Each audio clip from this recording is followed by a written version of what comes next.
It was just the right opportunity. The incompetent like you are fired. I didn't understand what was said at first. My boss, who always calls me incompetent. One day, I defended a cleaning lady who my boss was treating like a thief. She wouldn't do that. Do you have any proof? What? You believe some dirty janitor over your own company's people? No, that's not what I mean. Then, with a smirk, my boss leaned in and said something unbelievable. Defending this thief means you're complicit. I always thought you were useless. But I didn't realize you were this stupid. You are beyond help. This is a good opportunity. I'll report this to the higher-ups. You're fired. Don't come to the office from tomorrow. What? Fired over this? That's ridiculous.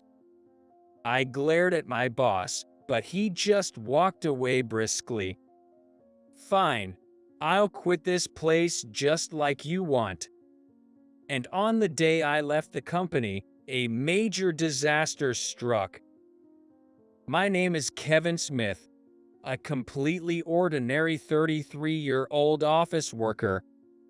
I work as an engineer at a company that develops systems for computers and smartphones. I've always been shy and disliked being the center of attention. When I become conscious of people watching me, I get so nervous, like even I can speak. However, I'm good at working silently on the computer. In school, I even develop simple apps as a hobby. At my current job, an executive from our parent company was involved in my hiring.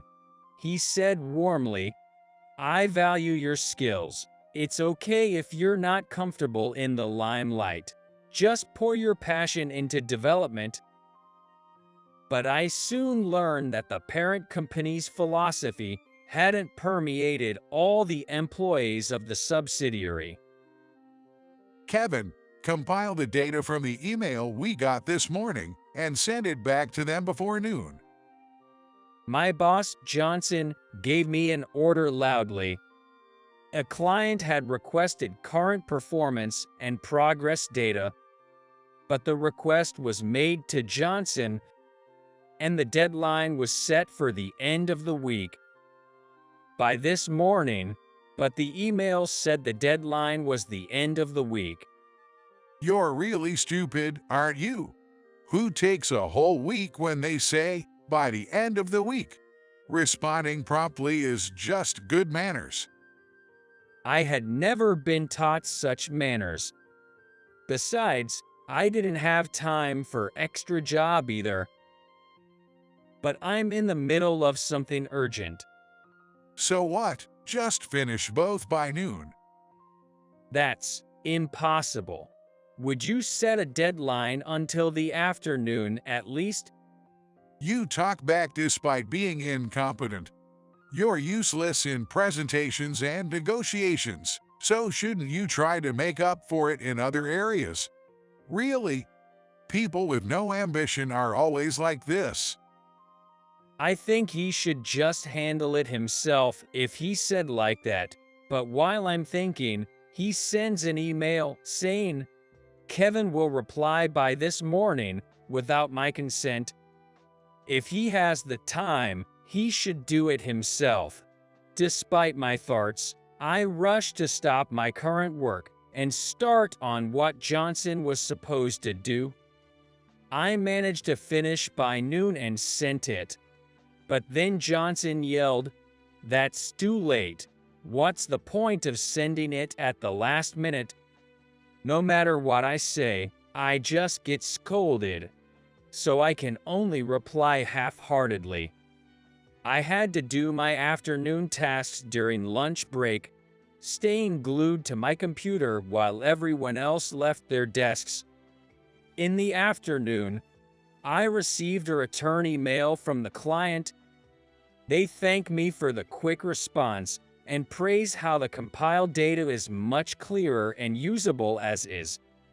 Feeling rewarded for my hard work, I'm about to reply, but Johnson beats me to it, taking credit like, "It's just a layout change of the data I've been compiling. No need for thanks." I'm too exhausted to protest. I let out a quiet sigh and got back to work. Kevin, about tomorrow's meeting materials. In the evening, I tensed up as my colleague, Mike, approached me. Was there something wrong? But his demeanor wasn't troubled or angry. They're really easy to read, including this data. Usually makes the document too rigid, but when you compile it, Kevin, it's so concise. How do you do it? It took me a moment to realize I was being complimented. Well, it's nothing big, but I recalled how I created the document and shared some tips. Mike seemed satisfied and thanked me, then whispered something. Earlier, Johnson emailed your data as if it was his own. Yay, I know. Actually, I was on the phone with a client about something else, so I told them you made it from scratch. What? They said thank you for the great help. Thank you so much. No problem. I just told the truth. My efforts being recognized made me feel a bit lighter. But of course, some people's attitudes towards me didn't change. Kevin, you never contribute in meetings anyway. It's a waste of time. So go to the archive and find this. Johnson handed me a list of past products.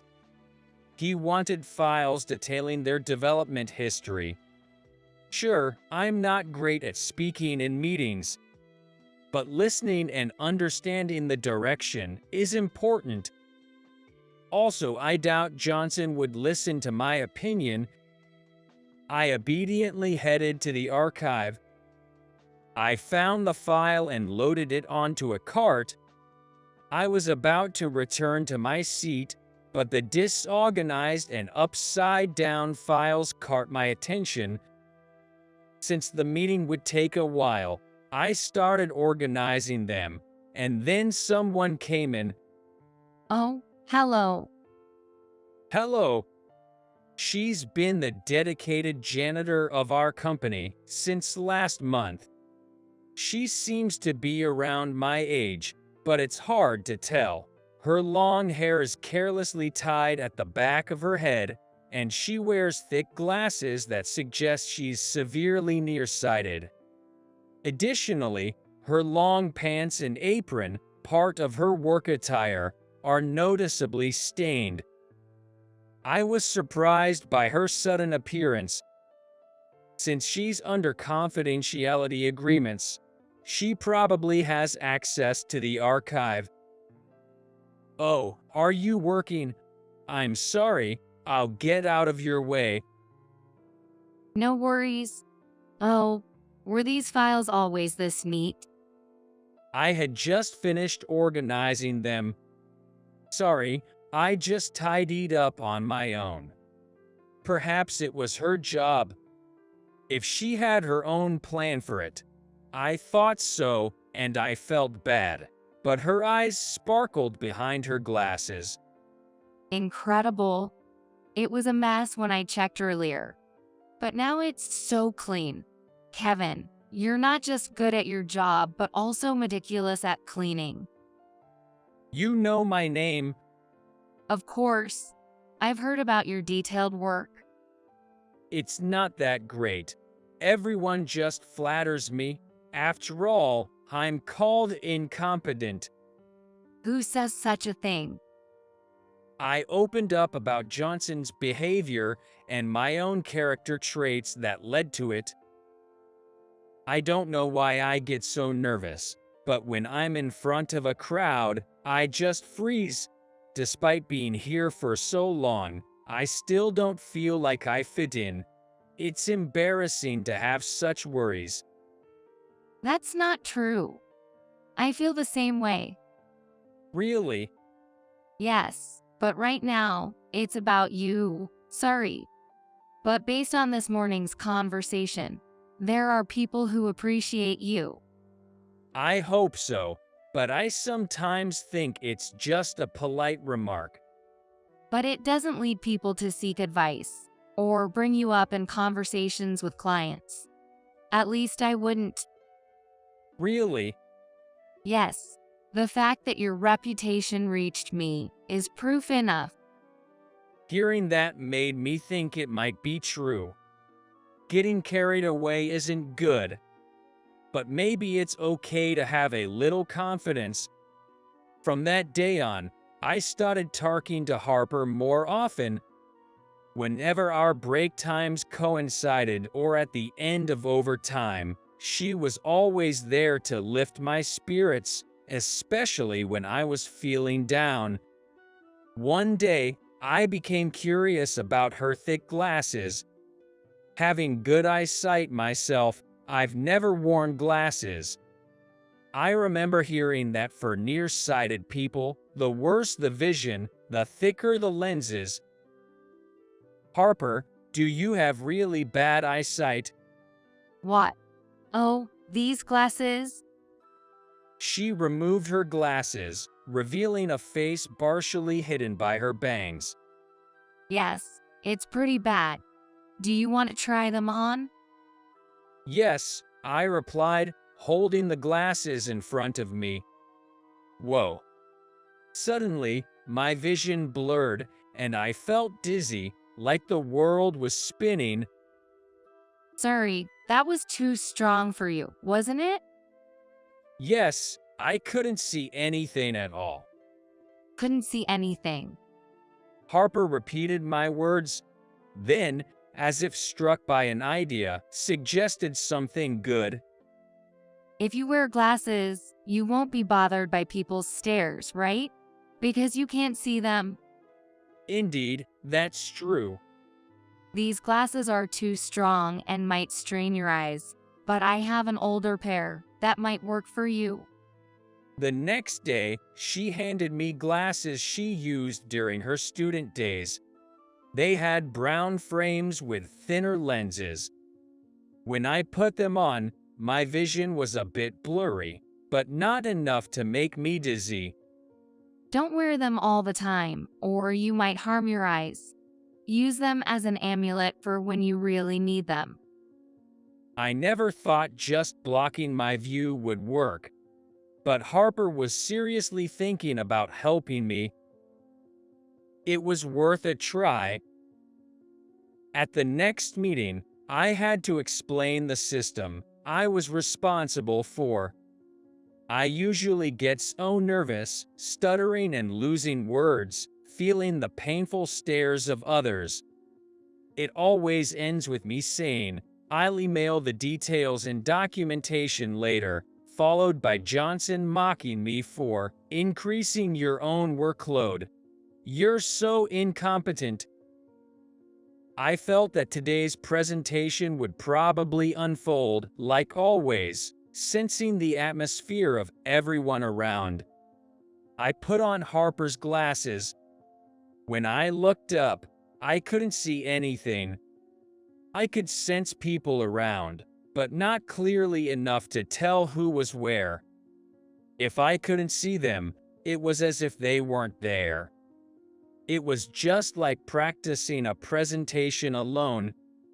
The prototype we developed according to the requested concept is: I could speak. My words didn't get stuck. I was as relaxed as if I were alone, not tense at all. The only downside was not being able to see my own documents. However, I knew my materials and system well enough to explain without needing to look at notes. Plus, I couldn't see people's reactions. But right now, I was so moved by being able to explain without hesitation. I honestly didn't care about the reactions. All I wanted was to convey my work and farts. I spoke earnestly, delivering my words to someone invisible. When I finished explaining, I didn't expect to be met with applause. Kevin, what happened, man?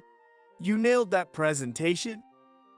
You didn't stutter, and more importantly, it was so clear. Of course, it's Kevin's work. His documentation is always precise. It's unbeatable when he explains it himself. My colleagues were full of praise.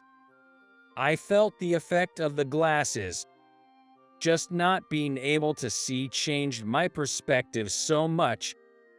I was surprised, yet filled with a sense of accomplishment, and I thought about thanking Harper later.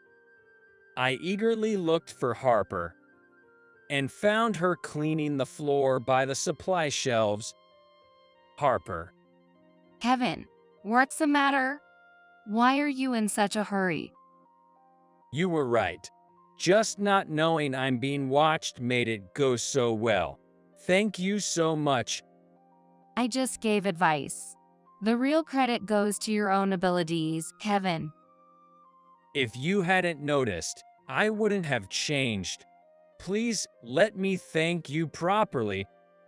It's not that big of a deal. But since you insist, maybe I'll take you up on that offer. While I was organizing the supplies I'd been tasked with, Harper was cleaning around the supply shelves. Normally, I would be sighing through the work, but talking with her made the time fly by. I didn't notice, but at this time, someone was watching us from afar.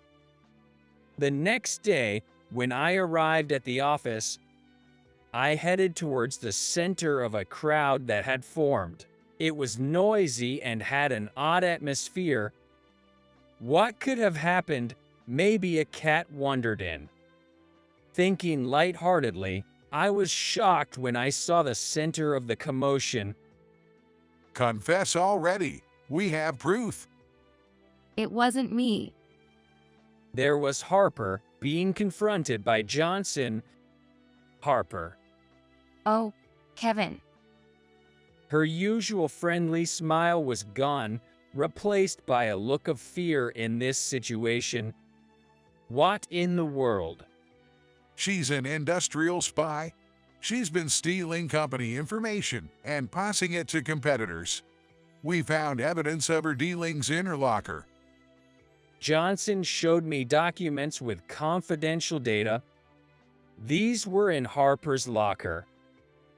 It must be a mistake or a setup. She's not that kind of person. If Harper was a spy, she wouldn't have had time to be concerned with me.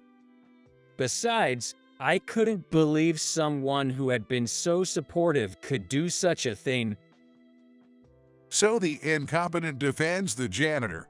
A beautiful display of the weak helping each other. Johnson looked at me with narrow eyes. Come to think of it, you two have been quite close lately, haven't you? That's because she was helping me with something. Helping with illegal dealings.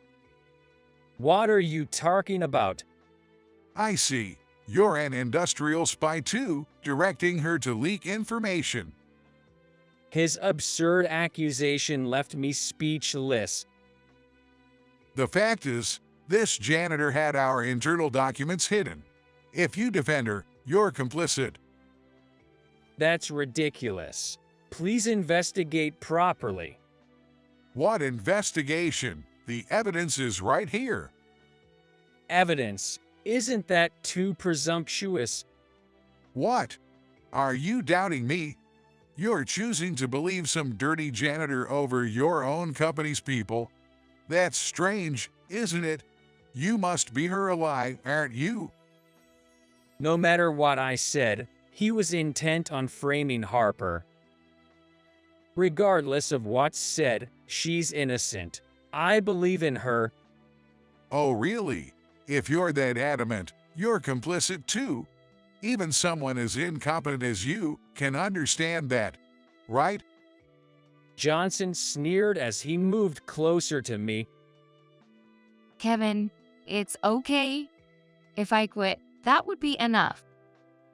Harper looked at me with frightened eyes. Is this okay? No, this is wrong. I won't change my mind. Then Johnson said triumphantly, I'll report this to the higher-ups. Kevin, you're fired. Anyone who defends a spy like this is an enemy of the company. I took care of you, and this is how you repay me. You were incompetent till the end. I wanted to say I never felt taken care of by him, but it didn't matter anymore. Being fired didn't shock me. I nodded and began to clear my desk. Kevin, are you okay with this? Harper was puzzled by my reaction. I nodded without hesitation. I'm sorry. Because of me, you're involved too, Kevin. On the contrary, I'm thankful for this opportunity. I was already feeling at my limit working under Johnson. It's quite a relief now. But I'm not an industrial spy. It's okay. I know you didn't do it. Even if they investigate, if they don't find your fingerprints on the evidence, it won't stand up as solid proof. She smiled with a face that looked like she might cry. Worrying about me? You're too kind. Huh? Harper whispered to me. About the thank you you mentioned yesterday, can I ask for it now? What? She looked up at me, smiling. As long as there was no conclusive evidence of us being industrial spies, I had the right to use my accrued vacation days. So, I took my leave. Then one day, I received a call from the office. When I checked the number, it was from the company. There was nothing more to talk about. If any procedures were necessary, they could wait until my final day of leave, so I decided to ignore it. A few days later, I went to the office for the resignation process and found it more hectic than ever. What happened? I asked one of the employees, even though it was no longer my concern. He looked confused. A lot of things. Do you know where the documents you worked on are stored? My documents, Johnson said they were all disposed, calling them unreliable spy material. I see. Are you okay? I noticed faint dark circles under his eyes. Looking around, other employees seemed the same. Kevin. Glad you're here. Employees gathered around me as they noticed my presence. I was confused, but someone explained the situation. I used to handle a lot of document creation because I couldn't present or attend meetings. From systems I developed to team projects. After I left, other employees had to take over, but their documents were unclear, lacking foundation, and the selling points were not apparent. They kept getting scolded, and in just a few weeks, lost credibility, leading to numerous contract terminations. The loss was rumored to be around $10 billion. That's ridiculous. Even if my documents were good, everyone else was a professional, some with longer tenure than me. I couldn't believe they'd created such pool documents. When I voiced my doubt, everyone hesitated to speak. Then someone murmured, All the substitute documents. Johnson made them. "What?" Johnson announced my termination, but no real evidence against us had emerged. Naturally, Harper and I were innocent. He was reprimanded by the executives and instructed to handle all my tasks until our guilt was proven. He'd always pushed document creation to me and left presentations to other employees, just giving orders and observing. Not being deeply involved in development, he ended up creating unfounded documents, leading to the current situation. The employees were struggling to retain contracts and handle the aftermath. Kevin, Johnson's yelling voice, which I hadn't heard in days, made the employees around me step back. Johnson, with dark circles like the others, approached me aggressively. why didn't you answer despite the numerous calls? Well, I was fired, so I figured the company didn't need me anymore, right? Of course we need you. All the documents you worked on, remake them. What is he even talking about? I was speechless at such a selfish demand. Didn't you dispose of them? Right? So what? Just recreate the same documents again. You think I, the incompetent, can handle this? I emphasized the word incompetent while speaking. More and more people started gathering around. I was sweating with all the attention on me, feeling the pressure even though it wasn't a presentation. I thought about ignoring him and just saying goodbye to HR before leaving. Just then, someone pushed Johnson's shoulder aside and stepped forward. It was the CEO. Kevin, I'm asking you too. CEO. It seems he can't work like you. And now, the suspicion of your illicit dealings seems dubious. Could you please come back? I know it's presumptuous to ask, but our company needs you. This company said something similar at my initial interview, but it was all lies. Unfortunately, I've already decided on another job. I'm just here to complete my resignation process. Even after we've begged you this much, how can you be so indifferent? Johnson got defensive, ignoring his own actions. That's when a firm voice echoed through the office. Oh, after pushing the blame on him and forcing him to resign, how can you say that? I'll return those words right back to you. Everyone turned towards the source of the voice. A beautiful woman with long, glossy hair and an elegant face was standing there. Dressed in a gray suit, exuding confidence. Who are you? Outsiders are not allowed here. Johnson snapped at her, but the CEO hurriedly made him apologize. Johnson, how could you? She's Jessica, the vice president. Jessica, vice president. The office buzzed with confusion. Half the people knew her, half didn't. It's true. She's the next president of Flower Field Systems. Can't believe you don't know that. Flower Field Systems is the name of our parent company. Johnson, having called her an outsider. But he didn't apologize. What does Jessica, the vice president, want? Kevin is going to work for us. His support skills and technical strength are remarkable. Yes, my new job is with the parent company.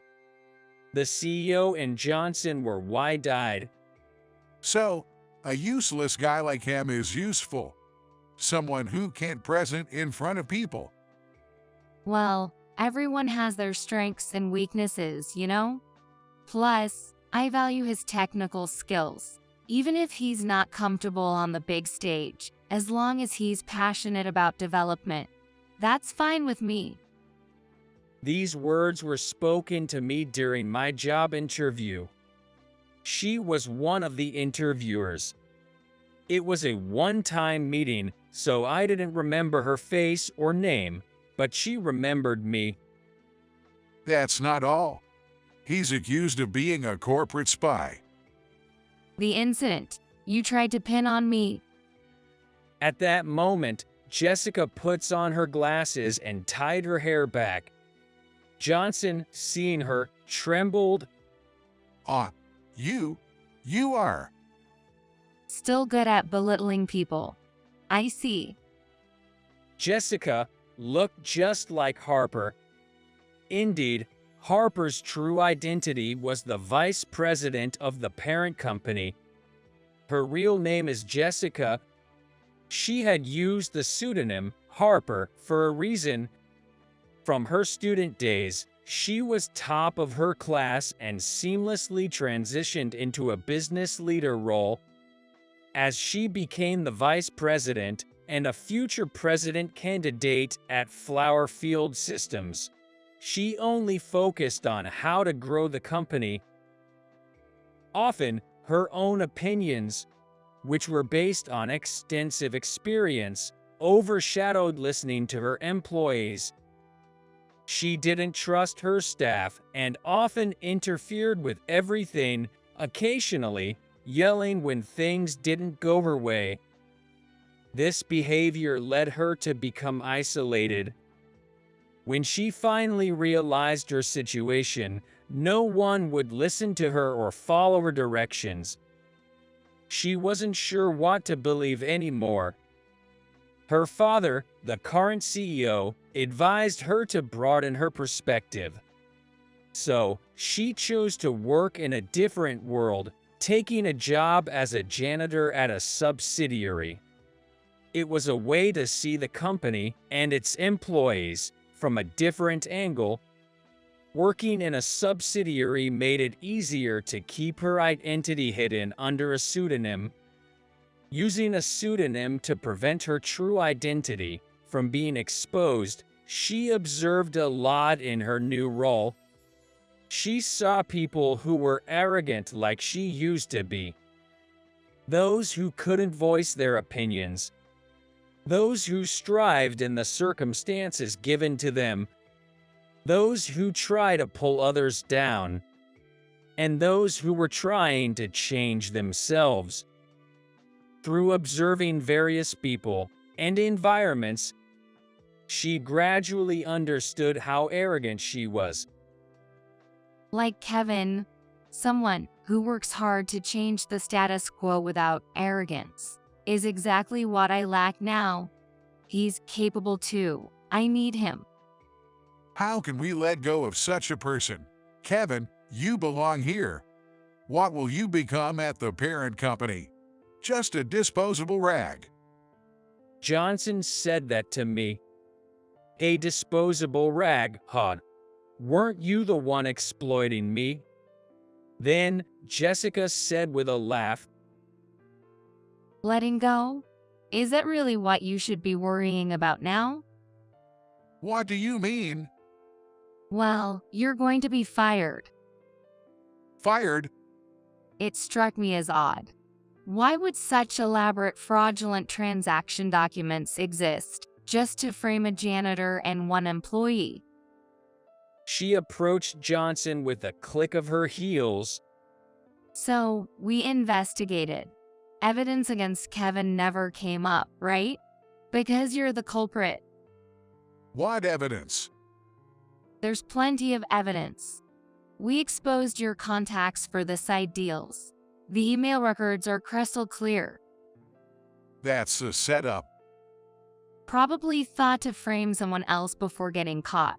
Recently, since Kevin's been gaining positive reviews, you targeted him, didn't you? You couldn't stand to see someone you looked down on achieving success? Then she turned a chilly gaze towards the CEO. You're implicated too. I always thought it was odd. The company's direction is completely different from what we instructed. Seems like you were lining your own pockets at the company's expense. The CEO paled and patted Johnson's shoulder. This must be a trap to frame us. Yeah, of course. We wouldn't do such things.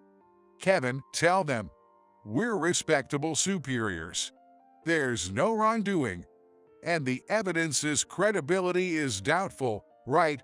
She respects you. So if you speak up, our suspicion will be cleared. I was quietly threatened. You know what happens if you say something disadvantageous. Everyone was watching me. Such a crucial moment, and all eyes were on my response. I felt dizzy. My breath is tight. That's right. I have an amulet for times like these. I thought, reaching for the glasses hidden in my bag. If I wore them, I wouldn't be able to recognize anyone. What's wrong, Kevin? Kevin, hey. I tightly grasped the glasses. This couldn't be the same as before. For those who believed in me, I faced everyone with determination. Yes, there is evidence. I released the glasses and pulled out my smartphone. Emails showing the CEO and Johnson conspiring, inflated invoices, and graphs of profits and revenues that didn't add up. These were from the documents I had worked on. I suspected something was off, but never imagined actual fraudulent transactions. I had recalled these past data and handed them to Jessica on the day I was notified of my termination. The report from July, 2 years ago, and last year's financial statement. This data suggests there was wrongdoing, and we have testimony from the counterparties. They were furious, not knowing the transactions were fraudulent. I did it. I faced them without wearing glasses. It's time to face reality. Don't you think? The CEO and Johnson hung their heads. Their misdeeds were now known to all employees, and the news later reported their misconduct. They were not just fired, it was a matter for the police. A new representative was appointed for the company, and a complete shift in mindset began. Jessica became the leader. Strong in her sense of duty, would oversee until the subsidiary could operate independently again. As her secretary, I started a new life. Sometimes I mistakenly called her Harper and hurriedly corrected myself. If it's hard to say, you can call me by my first name. What? Really? It's like we're a couple. I thought, and she winked playfully. Of course, only outside the company. She truly was that kind of person. Without her glasses and with contacts, her beauty was striking. When hiding her identity, she had kept her face hidden and wore glasses. But to me, both sides of her were attractive. Otherwise, I wouldn't have looked forward to those moments with her. The amulet glasses still remain in my bag, but I don't need them anymore. Even if I can see clearly and feel the gaze, I'm no longer timid. I keep the amulet to remind me of overcoming that fear. In life, challenges and setbacks will always follow, but having overcome such a situation, I know there's nothing to fear. The courage I've gained is my amulet, which I hope to pass on to others someday. And for that, I strive to be someone who can face adversity head-on. Making excuses is pointless. You're fired. Submit your resignation by the end of the day. I was on my way to an important business meeting when I narrowly saved a child from being hit by a truck. I handed the unharmed child to his mother and hurried to the meeting, but I was 20 minutes late. My boss, who had come with me, yelled at me. Do you realize how important today's meeting is? Being 20 minutes late is inexcusable. It's common sense to arrive 20 minutes early. I knew being late was my fault. However, I wished he would understand the situation instead of just getting angry. I'm truly sorry, but please hear me out. There was a child about to get hit by a truck. So what? A random kid or a business deal? Which do you think is more important? Someone who can prioritize doesn't belong here. You're useless. I was shocked and disgusted. He valued business deals over human life. Understood. I don't need this kind of company. I decided to quit, just as my boss had said. Little did I know, my decision would later lead to his downfall. My name is Alex Summers. I work for a bedding manufacturer. I'm in charge of selling beds at a major company that has a wide range of brands, including beds, sofas, pillows, and cushions. My parents used to suffer from back pain, but it eased after they switched to our company's bed. Good bedding improves the quality of life. Knowing this through my parents, I wanted to bring quality sleep and a better life to as many people as possible, which led me to join this company. I'm responsible for a large store that includes offices, but I also visit other stores and conduct business meetings as needed. Consulting with people who have sleep issues is interesting because of the variety of problems they have. Later, when customers come back to thank me for helping them sleep better, it's very fulfilling.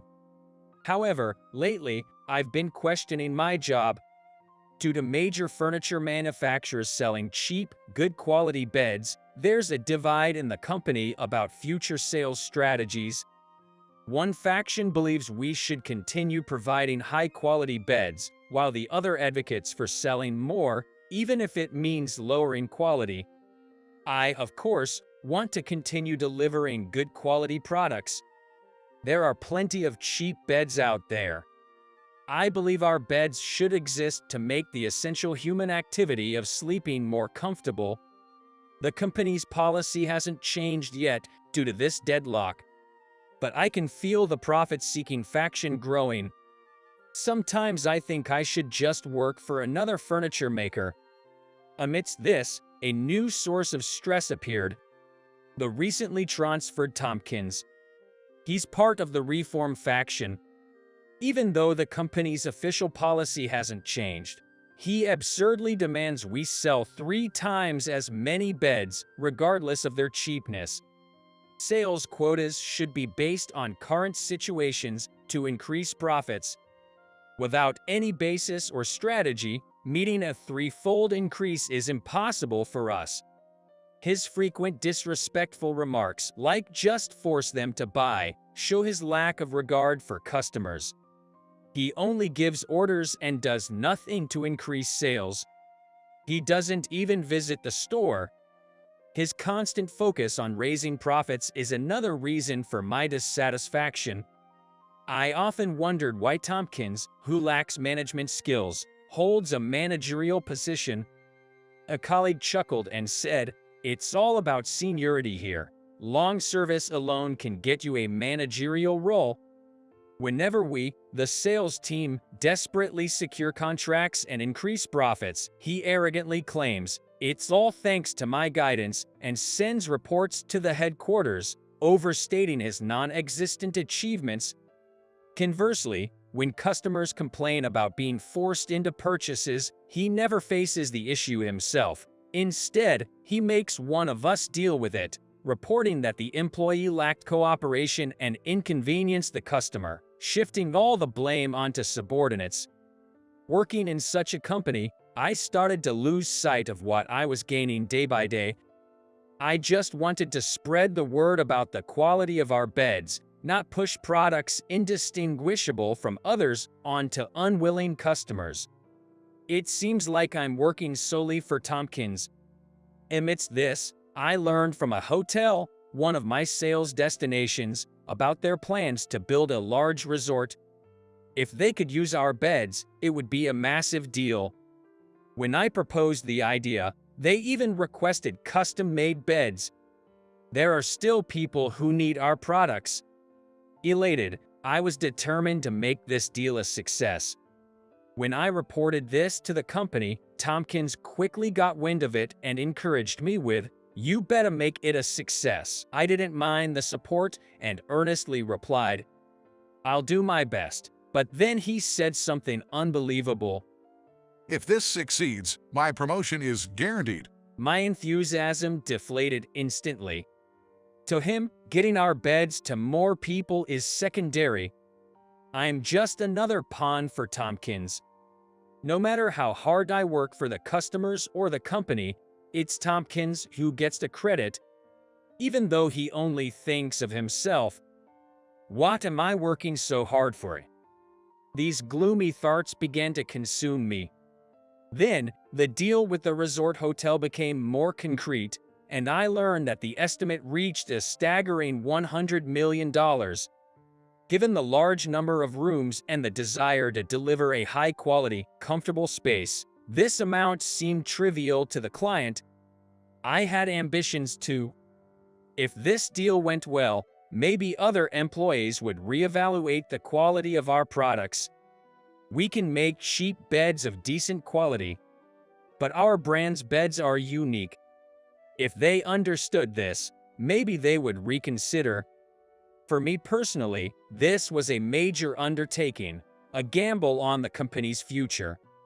On the day of the negotiation, I got off the train at a large station near the client's location and walked down a busy street lined with office buildings and shopping malls.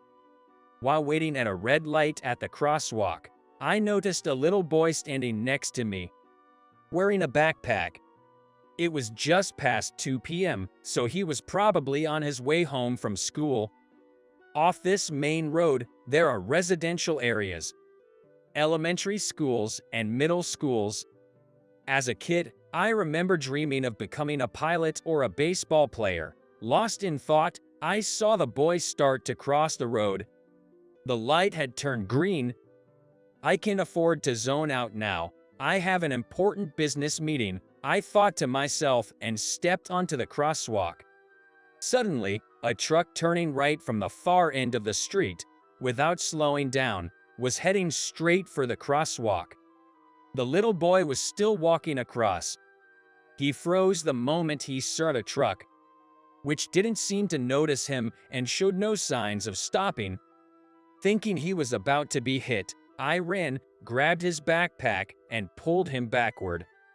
I embraced his small body and rolled onto the ground, landing on my back. When I got up, the truck had passed by, as if nothing had happened. Ouch! Are you okay, kid? I checked on the boy. He seemed stunned at first, but then realized what had happened, and started crying loudly. Ah. There, it was scary, wasn't it? I comforted him, stroking his head, and moved to a safe place. He didn't seem injured, but he wasn't in a state to go home alone. I wiped his tears with a handkerchief and handed it to him. Can you contact someone from home? He was still sobbing, but managed to pull out what seemed like a child's smartphone from his pocket and handed it to me without a word, seemingly trusting me. I'll just borrow this for a sec. I called a number saved as Mom on the phone. A woman's voice answered. Hello, Ray. Sorry. I'm calling on his behalf. My name is Alex Simmers. There was a moment of confusion, understandably so, hearing a stranger's voice instead of her sins. I explained the situation as calmly as possible to avoid alarming her. So, Ray can talk right now. I'm calling in his place. Mom, can you come pick him up? After giving her our location, she said she would be right there. Your mom's coming soon. Let's wait here, okay? Okay. The boy nodded, a bit calm now. I handed back the phone and then remembered something. My phone, I hope I didn't miss anything. I took out my smartphone, only to find a slew of missed calls from Tompkins. Reluctantly, I called him back, and he answered after just one ring. Alex, where are you? Making our client wait. What are you thinking? Well, I was startled by his loud voice and accidentally dropped my phone. It switched to speaker mode, making his yelling even louder. Where are you now? Do you have any idea how important today's meeting is? You've got 5 minutes to get here, or you're fired, no matter what the reason. We don't need incompetents who can keep time. Then the call abruptly ended. Startled by the sudden outburst, passersby were giving me curious looks. I quickly put away my smartphone. Fired? It seemed the boy had heard everything. Whether he understood the meaning of fired or not, I didn't want to look bad in front of him. I had to seem like a reliable adult, or the kid would surely feel anxious. I couldn't really hear. The call got disconnected. I put away my phone and asked, using the name his mother had mentioned, "Your name's Ray, right?" Yes. And you are? "I'm Alex Summers." Alex. I have a friend named Alex too. Really relieved to see Ray perk up. Just then, a woman calling his name came running. Ray reacted with a mom. As he saw her, Ray, I'm so glad you're safe. his mother, tears in her eyes, embraced him. Ray used the handkerchief I gave him earlier to wipe her tears. Thank you so much. I don't know how to express my gratitude. Ray's mother seemed to be around my age, a very beautiful woman. Ray will probably grow up to be handsome too. No, it was just a coincidence. Can I see you again, Alex? Well, Ray asked, tugging at my shirt. His mom chimed in, "Please, I insist." Let me properly thank you. I can't just let this go. Also, this handkerchief belongs to you, Summers, right? I want to wash it and return it to you. It felt wrong to refuse after such a request. We exchanged contact information and agreed to meet again later. I'm glad I could help Ray. His mom seems nice too. After parting ways with them, I checked my watch and broke into a cold sweat. 10 minutes had already passed. I hurried, but still ended up being 20 minutes late. Thankfully, the client wasn't mad, thanks to my previous good conduct. The problem was Tompkins. As soon as I left the office after the meeting, he berated me furiously. Unbothered by the startled passersby, I thought about the client witnessing this, but I, who was late, had no right to complain. Do you realize how important today's meeting was? 20 minutes late. It's common sense to arrive 20 minutes early. I'm really sorry, but please listen. There was a child about to be hit by a truck. So what? A random child or a business deal? Which do you think is more important? I was shocked and appalled. He valued the deal over a human life. Making excuses is useless. You're fired. Submit your resignation by the end of the day. By the end of today. What about the deal? It was going well. What? Why are you worried about that? I'll take over. Anything you can do, anyone can do. You think you're special or something. It was just good timing, right? Something inside me snapped. What's the point of working under someone like this? Even if the deal succeeds, Tompkins will take all the credit. So, understood. I accept being fired. I gave up on arguing further. I calculated my remaining paid leave, wrote my resignation, and submitted it to HR. Being forced to write personal reasons as my reason for leaving, I felt nothing anymore. As I cleared my desk, I felt the stares of my colleagues. Alex, are you really quitting? A coworker who went to today's meeting with me asked in a low voice. Yeah, it seems like I'm fired. That's terrible. Just for that. I appreciate your concern. Take care of yourselves. Hey Alex, what are you dawdling for? You're so slow. Get out of here already. Shortly after, Tompkins rudely kicked me out. Later, I saw a disturbing article in the news online. My former company had launched a new low-priced product. It was clear that the reform faction had gained power. I couldn't keep up anymore. The company I loved no longer existed. Turning off my smartphone's screen, I saw my own troubled reflection. I can't show up at Ray's house with a face like this. 3 days ago, I had received a call from Ray's mother, Emily Smith. She had invited me to their home. I crossed the same crosswalk from that day and used a map app to find their apartment. Pressing the intercom at the building, Emily and Ray came out to greet me. It's been a while. Thank you for taking the time to come. Though I wasn't busy at all, I kept my response vague. She led me to the living room and served tea and cake.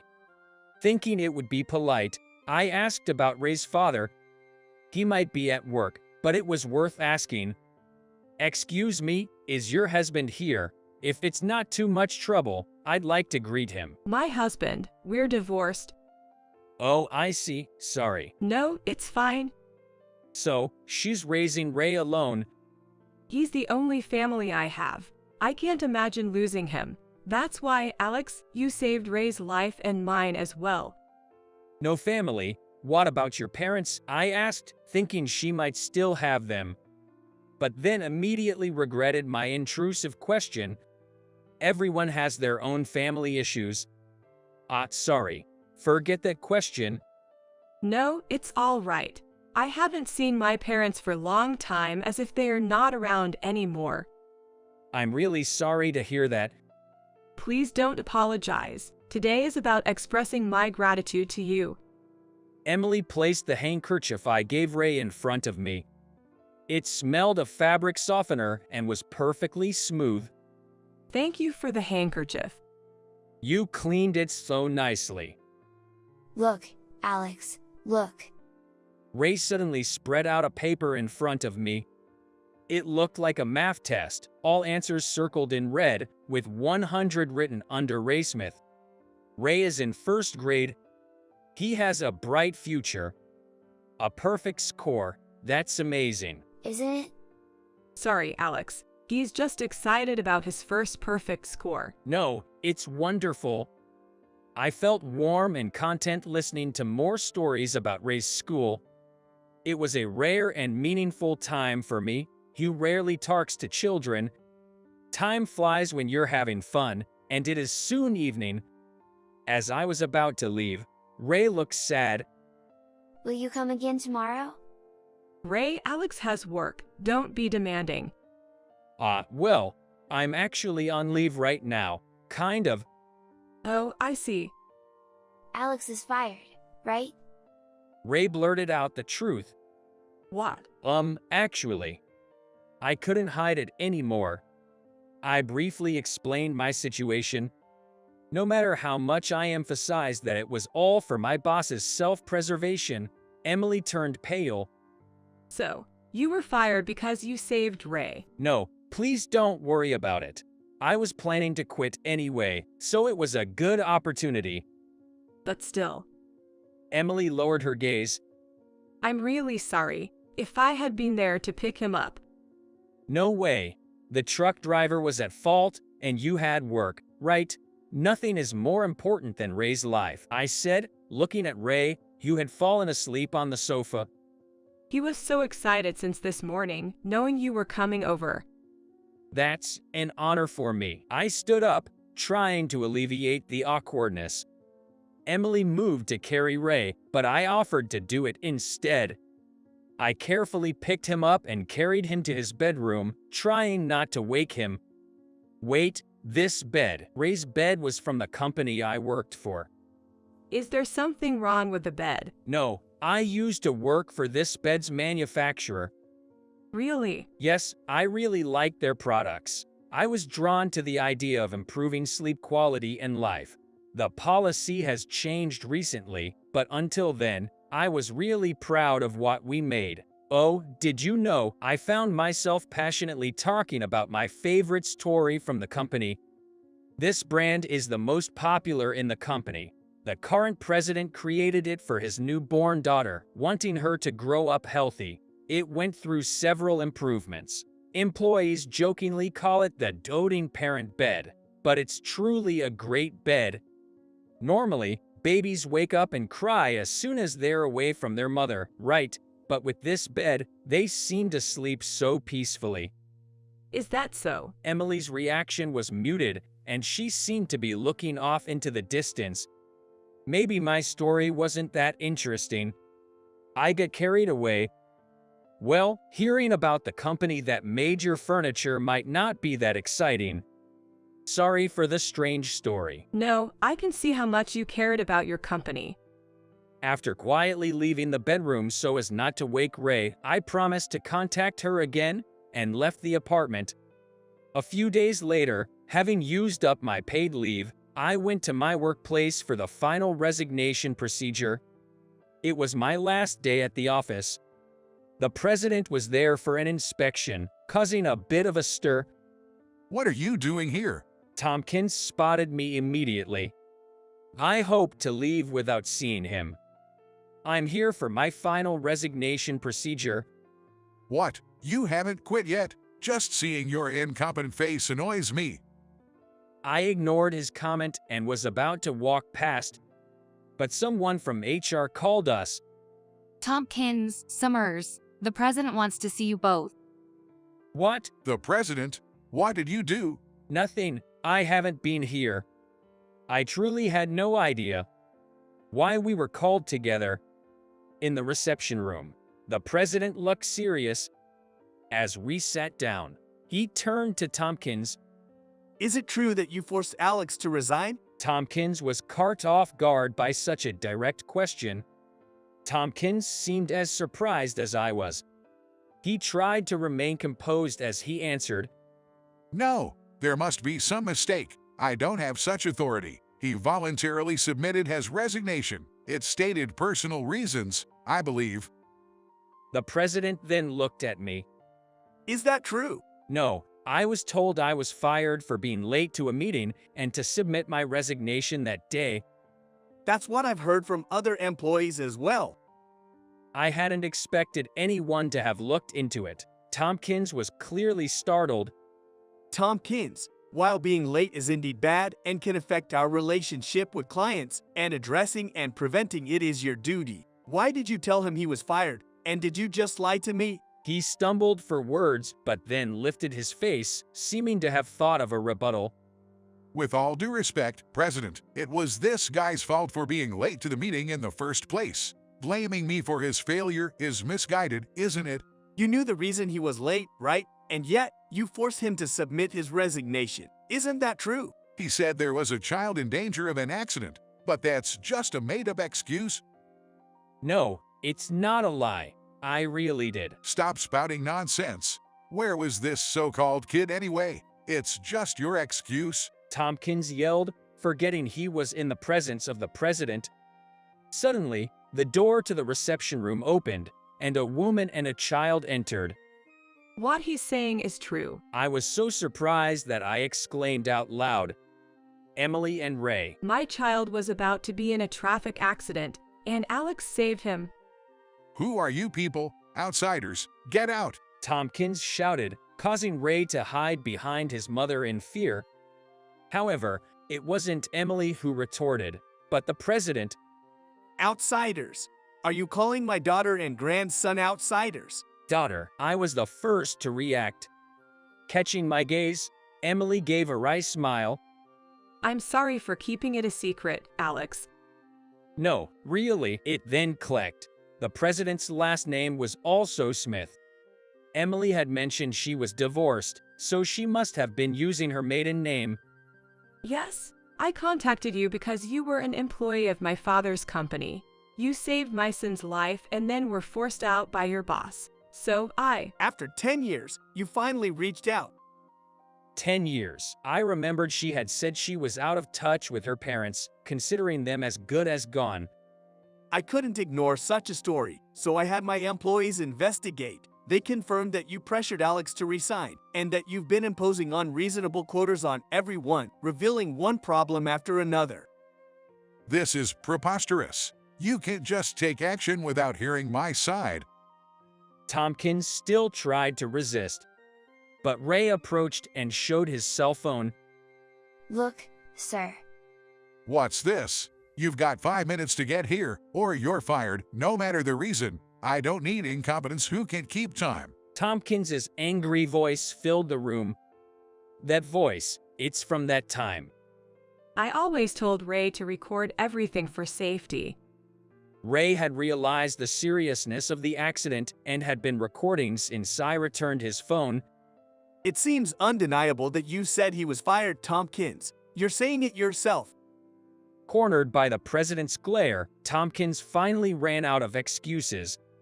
I'll report on the detailed investigation and the appropriate action to be taken later. Leave now. The president instructed Tompkins, who exited the room. After he left, the president apologized to me for not being aware of the situation.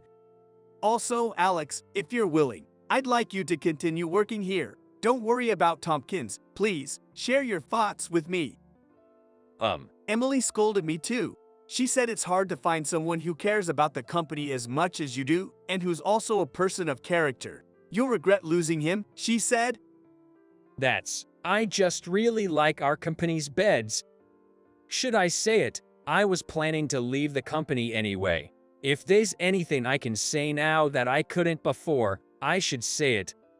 But to be honest, I'm not very fond of the company's current direction. It feels like we're throwing away our previous experiences and our customers' sentiments in pursuit of profit alone. I don't want to be part of that. I understand, Alex, but running a company isn't just about ideals. I wish we could continue with the old ways too, but it's not just an ideal. Emily's home has one of our beds. She bought it, right? The president's eyes widened. Is that true, Emily? Yes, Ray sleeps so well in it. President, you developed that brand with the hope that your daughter would grow up healthy. That sentiment has been passed down to her. So that's how it was. It was expensive, especially for a single mother like me, but it was worth it if it helped Ray sleep better. I want to provide a better life for those who need our beds. Of course, profit is important, but there are people who need our beds. If there's a way to preserve our approach and protect the company, I would like to work on it. After pondering, the president nodded firmly. All right, I'll appoint you as the project leader. What? A project leader? Yes, Tompkins will be demoted regardless. I want you to take over as manager and research the balance between customer needs and pricing in the field. Yes, sir. You're right. Focusing solely on growing the company is missing the point. We almost betrayed those who favor our products. And he looked at Emily and Ray. I remembered your words about providing a better life for those in need. I created that brand for my awaited daughter out of sheer love. I wanted her to grow up healthy. Profit was secondary. I nearly forgot those feelings. I couldn't believe my voice had reached the president. Thanks to Emily and Ray. I was about to thank them when the president addressed Emily. What's this about being a single mother? Well, didn't you elope with some suspicious guy even though you had a fiancé and got disowned for it? Yes. Where did he go? He cheated, so I divorced him. I didn't have the courage to tell you. Should I even be hearing this? The president sighed deeply. I told you to stay away from that man. But it led to Ray's birth, so I don't regret it. Well, that's true. It looked like their relationship as father and daughter might be mended. Subsequently, Tompkins's misdeeds came to light. While I was on leave, other employees had become his targets. After learning about my forced resignation, they began recording his words and actions as evidence. Tompkins tried to make excuses, but the evidence was undeniable. He was transferred to customer service, but lacking the skills, he ultimately resigned voluntarily. I managed to reclaim the billion-dollar deal, successfully negotiating it to completion. The president praised me, and we went out for drinks. I was also working on the development of our brand, which was seeing increasing sales without lowering prices. It's because you believe in and value our products, Alex. Thank you. No, Thank you for the opportunity.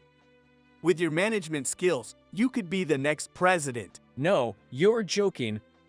No, I'm serious. Should I take this seriously? Whenever I visited the Smith family for advice, Emily assured me, my father doesn't joke about such things. If I'm expected to fulfill such a role, I want to challenge that. Alex. What's up, Ray? Remember when we went shopping together the other day? Yay.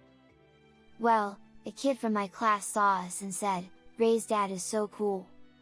Oh, Ray, stop that. Emily quickly covered Ray's mouth in a panic. Why can't I say that? He may not like to be called Dad. Is that true? Looking at me with innocent eyes, leaving me unable to say yes or no. Well. I'd be happy if Alex became my dad. Then we could play every day. Ray. To be honest, I had developed feelings for Emily. As I got to know her and Ray, I found her earnestness and the way she cared for Ray truly admirable. I'd be happy to have a son like Ray, I said, taking a chance. Emily blushed and fumbled for words. Really? Then I'll ask Mom. Ask. Do you mind if Alex becomes my dad? It's not that I mind, but, Ray, don't ask such troubling things. She doesn't mind.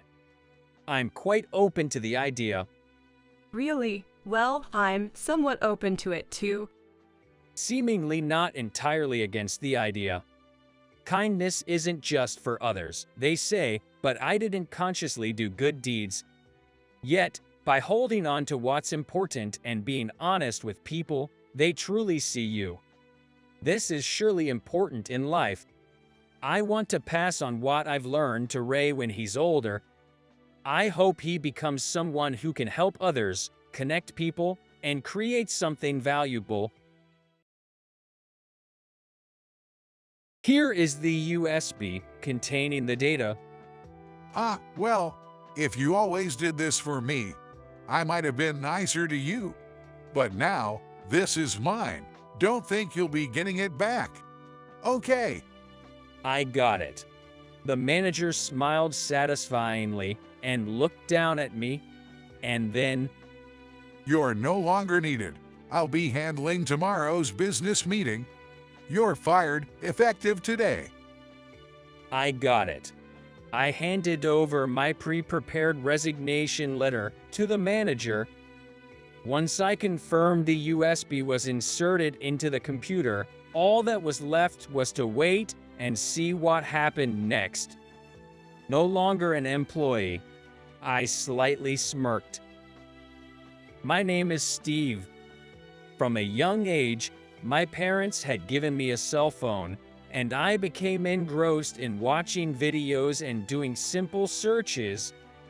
Above all, I was captivated by games.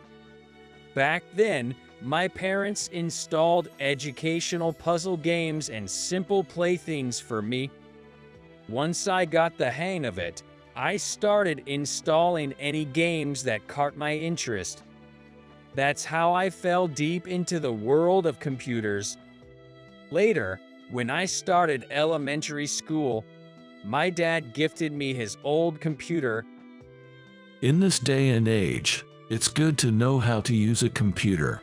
Plus, for a game lover like you, it'll be a great gift, right? Yo, thanks, Dad. Mom was worried about my future grades.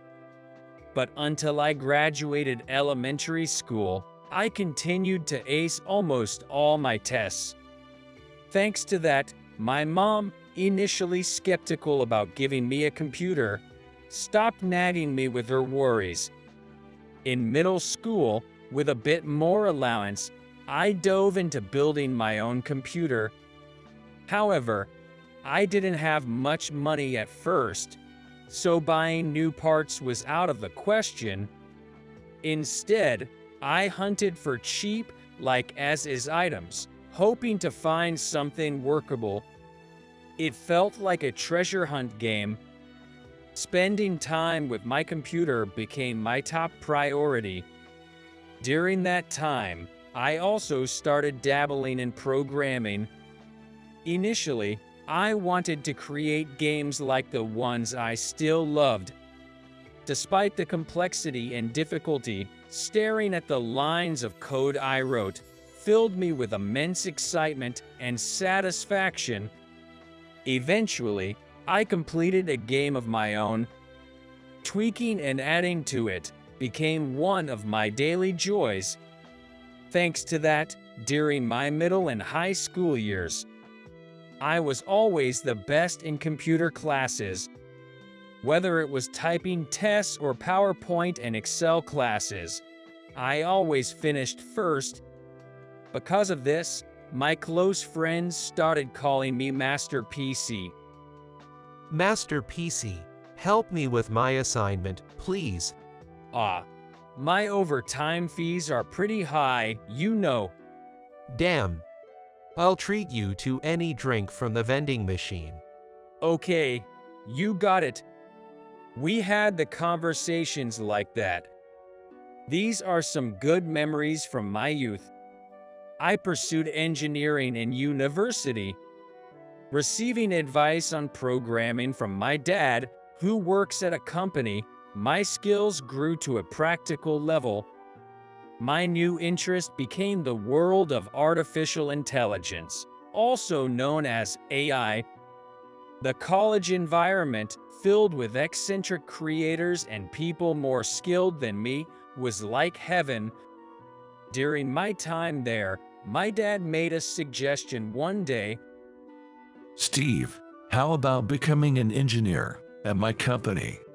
But if I get a job, I'll lose my freedom. I want to work somewhere where I can do what I love. I thought you might say that, but Steve, you have the skills to choose freely, so I'm not worried. My dad didn't dismiss my thoughts. However, my mom looked worried. But I'm still worried. Nowadays, having a stable job means a secure future. Don't worry, Mom. I've thought about that. Really? Are you sure everything will be okay? I'll tell you first when I get a job, so wait for the good news. If you say so. Mom is a worrier but never dismisses others' ideas. I know she's kinder than any other mother I know. So, I didn't want to keep her anxious. That's why, after graduating college, I found a place that seemed like it could fulfill my ideal of balancing work and hobbies.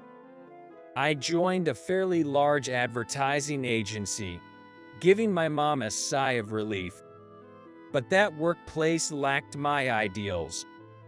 Damien is slacking off again and pushing his work. His name is Tom. He was the first friend I made at this job. He also enjoyed tinkering with computers and even showcased his games at a huge game festival held biannually. Since we had similar interests, it didn't take long for us to become friends. Steve, you've been called out a lot recently. Yeah, I guess it's because I said I was good with computers during my introduction. Tough luck. But really, for an advertising agency manager, being unable to use a computer properly is something else. Exactly. Our workplace, led by such a manager, Damien, a man in his 50s, became a busy place. He leverages his seniority to dump work on younger employees. Because of his behavior, despite being able to leave on time, we're all pushed into working overtime. Both Tom and I are victims of this. Hey, Steve, come here for a sec. Yes, what's up? There's some trouble with the computer. Can you take a look? All right, I got it. That's how it goes. Whenever there's a problem, they call me. But it's always minor issues. There, it's fixed. Well, young guys like you can do anything without a computer. Fixing this is expected. Sure. You know, I've always gotten A+ grades in math throughout my life. From elementary school, and Elle took a business class at my local community college. Unlike you, who rely on machines for simple calculations, I excel at computation. We're in different leagues. You understand that, right? I guess so. Conversations with Damien always lead to his boasting and his views on the younger generation. Basically, he has a condescending attitude and outlook towards those younger than him. That's why he's quite disliked in our department. But among us, there was one guy who seemed to get along well with Damien. This company has grown because of me, you know. Well, Damien, you truly are a great person. You get it, my greatness. Of course. His name is Matthew. Though he's technically my colleague, we've never spoken. However, he's known for his sharp tongue towards others and always sticks close to Damien like a sycophant. Probably, he's aiming for a promotion, but his behavior has been causing discomfort among our colleagues. Hey, Steve. Damien said you need to do this. This? Was it your job? Huh? What are you talking about? This was indeed assigned to you. What's with that look? Fine, just leave it. Like that, he, too, is the same as Damien. Matthew had a habit of dumping his work on others. Honestly, we could refuse what he said, but he persistently neighed, so eventually, everyone just accepts it. Steve, you're really unlucky. You too, Tom. Why did we end up working here? I don't know. Well, because of two of these guys, I did manage to bond with my seniors and peers. Lately, when we talk during breaks, we inevitably end up complaining about those two. In the midst of this, news of a major project came in. It was about handling a new advertising venture for a global company that develops the latest computer software. For a company of our size, it was a massive opportunity. The president seemed very enthusiastic about it. Thankfully, after some negotiations, we officially secured the contract. It was a sign of great progress for the company. Soon, the news reached our department.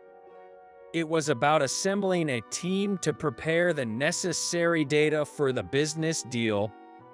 Looking at the list of members participating in the project, I saw my name on it. Good for you, Steve. Yay, this project seems really promising.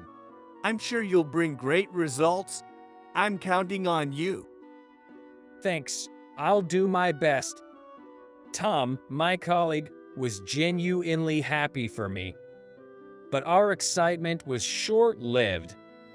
While looking at the list, I noticed Damien's name.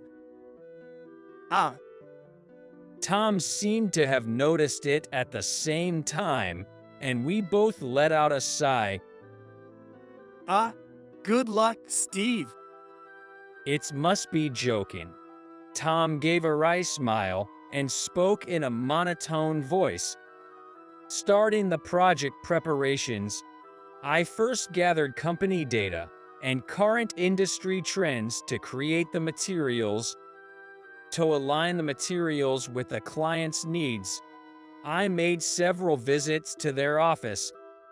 After numerous discussions to clarify their requirements, I managed to gain some trust from them. While thinking that it was quite an enjoyable job, I started working on the task. But just when I'm feeling good about my work, That person always seems to show up in front of me. Hey, Steve, finish this data collection by tomorrow. Isn't this your task, Damien? Stop complaining. Just do it. Got it. Damien pushes even the simplest tasks onto me. Honestly, I wonder when he actually does any difficult work, especially since he keeps dumping these kinds of tasks on me. I feel frustrated about it. Once, while walking around the office during a break, I overheard Damien and his lackey Matthew talking. That guy is so dumb. I don't get why he works hard. With someone like Steve around, I get to enjoy the sweet life. Damien, you're so bad, man. I totally don't care. Just let that guy handle all the troublesome stuff. That way, I can easily maintain my performance. You're such a strategist, Damien. Strangely, hearing their conversation didn't make me angry. It was all too expected, and I just felt resigned. Quietly sighing, I went back to my desk and resumed my work. The day before the project negotiation, I was glued to my computer, finalizing the preparations while communicating with the client. I was so busy that I stood out in the department. Gradually, I started receiving praise from my peers and senior female colleagues, and I felt as fulfilled as when indulging in my hobbies. But it seems someone didn't like seeing me like this. Hey Steve, the printer is running out of ink. Refill it. Sorry, I'm a bit tied up right now. Just do it when I tell you to. That's the problem with young people. Got it. Arguing wouldn't change anything. I know his type, so I didn't talk back. But such incidents kept piling up. Hey Steve, we're running low on pens. Place an order with the general affairs. Got it. Can't you even notice something like a minor problem? What's with young people these days? There was this instance, and others. Hey Steve, make some coffee. Show a little consideration for others. Sorry about that. After being told off and making coffee for him, he then said, I changed my mind. Make some tea instead. Got it? Seriously? It's because you're dawdling that I changed my mind. Honestly, I felt like spilling the hot coffee I had just made on purpose. In the end, I dumped the freshly brewed coffee down the sink and made tea instead. Then Tom came over to me. Hey, are you okay, Steve? Yeah, thanks, but there's nothing I can do about it. Sorry, I can't do much for you either. It's okay, it's fine, don't worry about it. Just talking to me already makes me feel not alone. That's a relief. Steve, after the project is successfully completed, let's have a drink, sushi or barbecue, whatever you like. It's on me. That sounds great. Now, I'll go and deliver this tea. Enjoying my job and the private time promised in the contract. All of it was being taken away by Damien. I was beginning to feel a slight sense of revenge. As I felt my hatred growing, burning up the warm kindness in my heart, I placed the steaming tea next to Damien. It was a signal of my fight. Then, as if to deliver the final blow, Damien dumped a pile of documents on my desk. Sort these documents chronologically and file them by tomorrow morning. That's unreasonable. What about the project? You're just a regular employee, and I'm the manager. Understand the hierarchy. You can't defy me. Can't you even handle this? You're so incompetent. It's pathetic. Being good with computers doesn't mean you're cut out for office work. You're a disposable employee. Damien, probably harboring some dissatisfaction with me. He said all he wanted without caring about the others around. Feeling relieved, he left with Matthew. Hey, hand over the documents you created. It's clear who's superior here. Normally, for a big project like this, someone in my position should be dealing with the client. It was too early for you. As I recalled everything that had happened, I trembled with anger, struggling to keep my composure. For the first time, I experienced how one's vision narrows and darkens when losing oneself to anger. But in the remaining sliver of light, I saw Tom and other colleagues and seniors looking worriedly at me. I managed to suppress my dark feelings. All right, here is the USB with the data. You're being cooperative for once. If you were always like this, I might have taken care of you. But now, this is mine.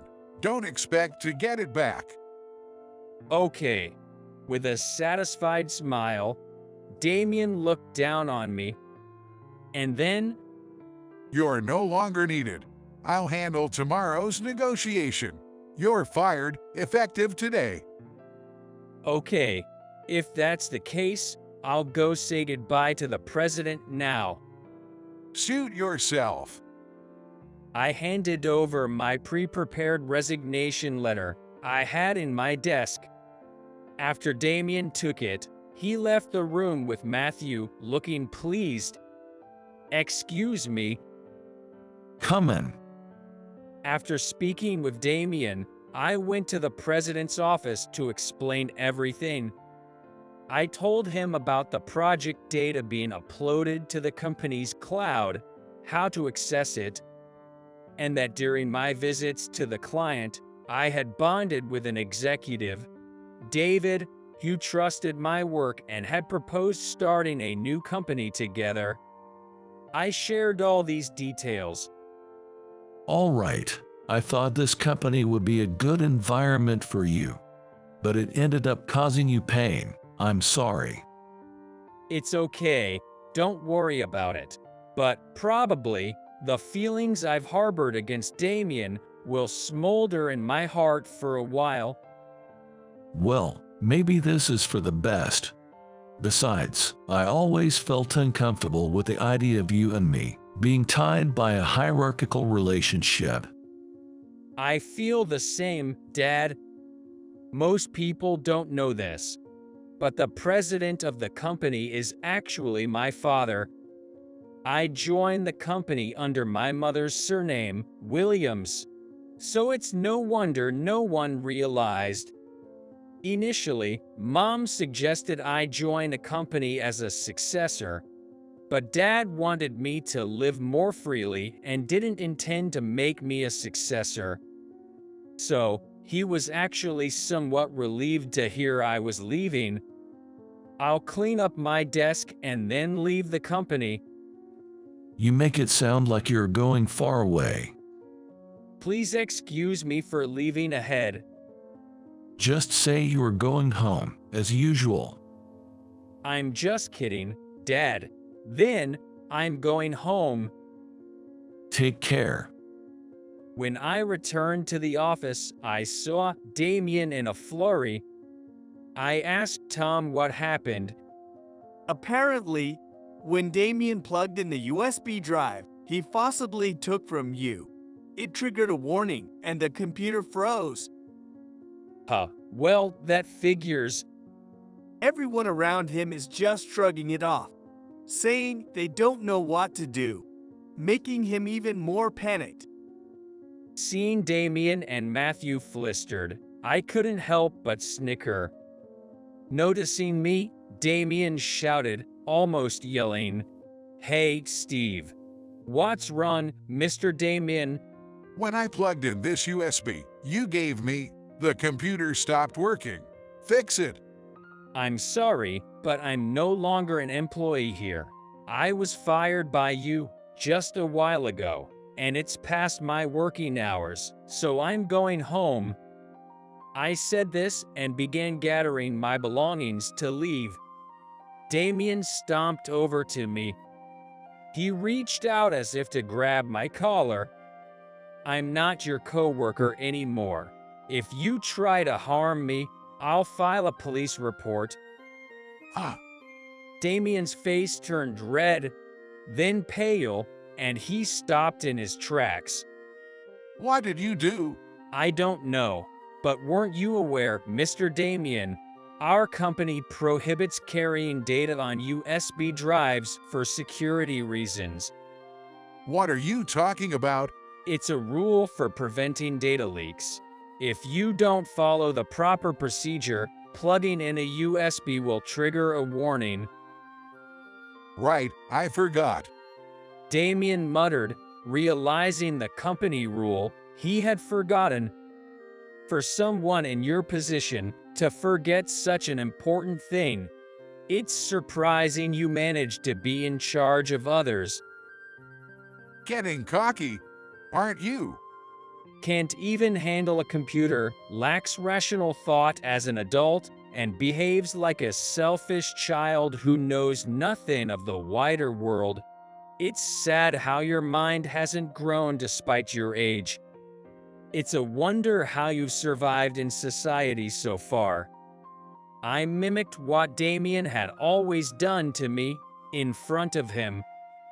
My colleagues watching this were laughing quietly, shaking with suppressed laughter. Tom was grinning, watching us with his elbows on his desk. Well, if you follow the proper steps, you can use it again. After I said that, Damien seemed relieved and let out a deep sigh. Seizing the moment, I added, "You can apply at the General Affairs Department, and it'll be usable in 2 to 3 days." Hearing this, he turned pale again. The negotiation is tomorrow. I guess you understand what this situation means, right? Someone in your position should naturally understand. Steve, Well, I've been fired. As you said, I'm incompetent, only good with computers. I'm leaving this company now, and please don't contact me. We're practically strangers now. Mr. Damien. With a sense of liberation, I felt like a hero who had conquered a battle, and I left the room. The data on the USB drive was already uploaded to the company's cloud, as I had informed the president. However, I saved it in a place where Damien, lacking computer skills, wouldn't find it. Despite my grudge against him, I didn't want to harm the project or other members, especially the president, who was enthusiastic about it. David from the client's side was also fully informed about the incident, so even if Damien made a mistake, the negotiation would not be jeopardized. The president would surely handle things smoothly tomorrow. Time passed. One day, over drinks, David, who was an executive at the client's side back then, told me what happened afterward. Damien appeared at the scheduled negotiation looking utterly exhausted. He tried to bluff his way through, but was sharply questioned by the clients and my father, the president, causing his voice to tremble. Moreover, when asked by the client why I wasn't present, Damien boldly claimed he was incompetent, so I had him leave as if it was a righteous act. The clients chuckled, but David, without changing his expression, calmly asked, "In what ways are you more capable than Steve? He often visited us to understand our needs and created clear documents." We were considering asking him for the final advertisement due to its high quality. I've always excelled in math. I also graduated from a business class at a community college. Young people these days rely too much on computers and don't think for themselves, confidently boasted Damien. The president laughed. Graduated a community college. Steve graduated from the university with a Master of Business degree. Also, he had US CPA. Hearing this, Damien froze. How come do you know so much about him? I've been watching over him closely, second only to one other person in this world. It's natural for me to know about him. That can't mean. He's my son. Yikes. Damien paled and collapsed at his knees. David, like delivering the final blow, said, "Our company develops the computer software you so readily dismiss. Interesting." Saying this, he laughed so heartily that the clients who came with him were taken aback. Then David suddenly stopped and stared coldly at Damien, saying in the lowest voice as he could, "The incompetent one is you." The room froze. David mentioned he was expressing his own disappointment too. His colleagues later said they never knew David could be so intimidating. In the quiet meeting room, with everyone staring at their desks, the president addressed Damien. "I understand it's hard to keep up with the times as one gets older. I feel the same, but we must not deny the changes. Once we do, time stops for us. Our industry must always be at the forefront." He continued, "You've been pushing work onto others, saying you don't understand or can't do it. I've heard from your subordinates. Most of the work credited to you was done by them. What's your value then?" At that moment, Damien was like a deer caught in the headlights, as David metaphorically described.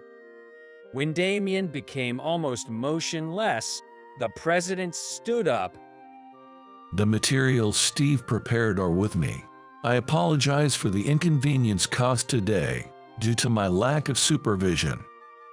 He said so, and then apologized to the clients. And David said, "Steve's excellent materials and trust are still intact. Let's discuss this another time. And he's practically family to us." The clients laughed and let it go. The president then glared at Damien. "The world has a way of balancing things, like a scale seeking equilibrium. Now, one side of the scale is loaded with your deeds. What will balance it? Let's discuss this back at the office." He left with a smile not resembling human laughter. Later, Damien was immediately dismissed by the president. Even though David and my dad usually are cheerful and kind, hearing this side of them made me shudder. "Don't you worry. That was just an act back then," David reassured with a smile. But I decided never to anger these two. Afterwards, I was fully immersed in the new company. I started with David, enjoying my work more than ever before. Our business focused on developing apps that everyone could use for fun and convenience. There was a lot to do, but most of the work overlapped with what I used to do as a hobby. In essence, I turned my hobby into a career. I stayed in touch with Tom, who remained at my father's company. Occasionally, we would go out to eat when our schedules aligned, and sometimes we invited David, the president of my new company, to join us. The two of them became good friends, almost like best buddies. Once the app Steve and I are developing is finished, I want to ask your company for advertising. That sounds great. I'd love to be the person in charge of the business deal with you. I'll leave it to you when the time comes. The connections each of us had built were now bringing together a new team for this path forward. As long as you strive to move forward in life, nothing is wasted. Everything becomes a part of you and your future. I learned this from the experiences I've had up to today. On a side note, recently, on my way home from the office, I spotted Damien. He was standing outside a computer class, talking with people of his own age. After a while, a young man came out of the shop and ushered everyone inside. Damien, if only you had changed sooner, I might have truly respected you. Good luck. Seeing him trying to confront his own shortcomings, I felt a slight urge to cheer him on. The rapid changes of time can drag you into murky depths if you're not careful, sinking you into darkness. That's why it's crucial to actively seek information and upgrade what you have. By doing so, you can evolve into a person capable of keeping up with the new era. You shouldn't give up or deny the things you can't do. It's also important to love the human aspect of yourself, flaws and all. I pledge to myself to never stop learning and to live each day to its fullest. While I was tidying up my desk, Director Higgins suddenly called for me. I had been thinking about resigning without saying another word, but since she summoned me, I reluctantly headed to her office. Then she dropped a bombshell. Mr. Incompetent, take over the $15 million deal. More than anything, I didn't want to be manipulated by her anymore. Besides, handing such a massive project to an employee who was practically fired seemed odd. Even if Director Higgins' dad is the EVP, I can't stand her making arbitrary decisions like this anymore. I reached a decision and asked her, "Can I see the documents?" Mistaking my intent, she smugly handed over the documents. Flipping through, I confirmed what I thought. My name was already in the column for the person in charge of that document. However, the date was from several months ago, before I was told I was being fired. Why did she bring up this deal now? Understanding her intentions, I spoke up firmly. "It's impossible since you've named me specifically. Since I'm being fired, I'll excuse myself. My name is Kevin Johnson. I am an employee of the company in my half of 50s. As I entered this company as a fresh graduate, I felt strange to think that more than half of my life had already passed, which made me feel like it was long or short. I worked in the sales department of a beverage manufacturer, enjoying my days as a salesperson. However, as the company expanded, the sales department was divided into sales and marketing. I was assigned to the marketing, and that's where I am now. Marketing is the department that creates mechanisms to sell products. Unlike sales, which directly handles sales contracts, marketing focuses on promoting to the market. While sales deals with current customers, marketing must understand the behavior of potential customers and devise business strategies. Initially confused by the difference, I found great satisfaction when our well-discussed and researched plans succeeded. However, no matter how much I researched the market and promoted my products, some did not sell at all, while others hit the unexpected target demographic. I gradually became fascinated by the depth of marketing. I am a senior member of the department, and although I am much older than the others, I have tried to communicate with the younger members as much as possible, and they have come to talk to me in an open and friendly manner. The open and comfortable atmosphere where everyone shares their opinions is something I greatly appreciate.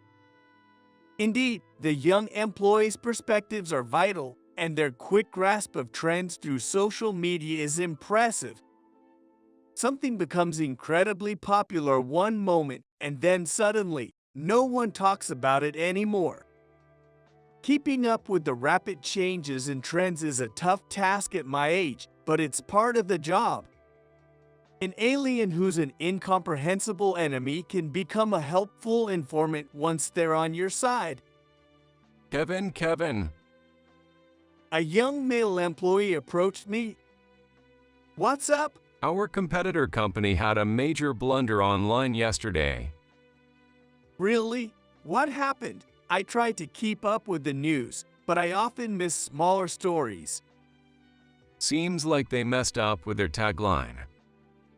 He explained, showing me the trending post. "This? Really?" Yeah, I saw this yesterday. This is a no-go. It's outdated, not something that would trend nowadays. As I was talking, another female employee happened to pass by and joined in our conversation. "So it's a no-go." "Yo, definitely a no-go," the two of them agreed, nodding. That was a close call. We were actually considering going in that direction with our project. Guess we should drop it then. I had decided to change the tagline of the project I was working on, but it was better to go through that hassle than to face a public backlash. That's a good idea. It'll definitely cause a stir. Lately, these kinds of things have received much negative attention. It's better to avoid them, I think. Thanks to everyone, from the juniors to the mid-level employees, who openly shared their opinions. Our marketing department has been working in a great atmosphere without major mistakes. However, this harmonious work environment was about to change due to personnel reassignment. Every year, our company undergoes staff reassignments, and this time was no exception, with significant changes. A woman in her 30s replaced our easygoing and always smiling director, who had been watching over us. Lisa Higgins was somewhat of a celebrity. Rumors were that she got into the company through connections as the daughter of the EVP and had been doing whatever she pleased in various departments. In fact, she was known to favor and be kind to those who praised her, but would ruthlessly push out anyone who disagreed or challenged her. Since the announcement, I feared what would become of our department, filled with people who always speak their minds. My bad feeling turned out to be spot on. To get approval for a certain project, I went to see Director Higgins, my boss. This project resulted from meticulous discussions with the staff, considering the opinions of the sales team, and finally coming together. We all felt confident in it, and were just waiting for the go-ahead to start production. She glanced through the project proposal and carelessly tossed it aside, saying, "What is this? It's completely no good. Could you please specify what's wrong?" Perceiving my insistence as defiance, Director Higgins glared at me sharply. A bad project is just that bad. Redo it. Could you please advise me from which side I should start redoing it? I asked that with confusion. Her response was cold and blunt. I said the whole thing. This project is rejected. Wait, please, can we at least discuss the content a bit more? I pleaded, but she ignored me and walked out of her office.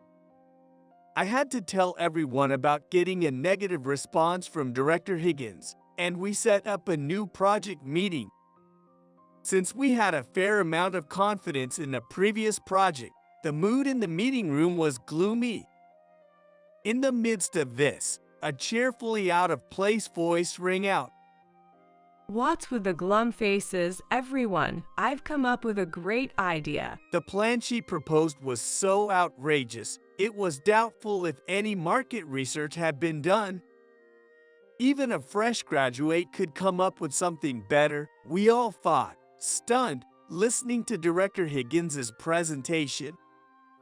After a while, a young male employee hesitantly raised his hand. Sorry, but what are the persona settings for this project? Persona? What's that? I'm talking right now, so no need for your unnecessary input, she retorted and returned to her presentation. Persona, a basic marketing term, refers to a detailed and concrete image of a customer. It was evident she didn't know this. While listening to the pool presentation, everyone was quietly exchanging glances. All the members were confused.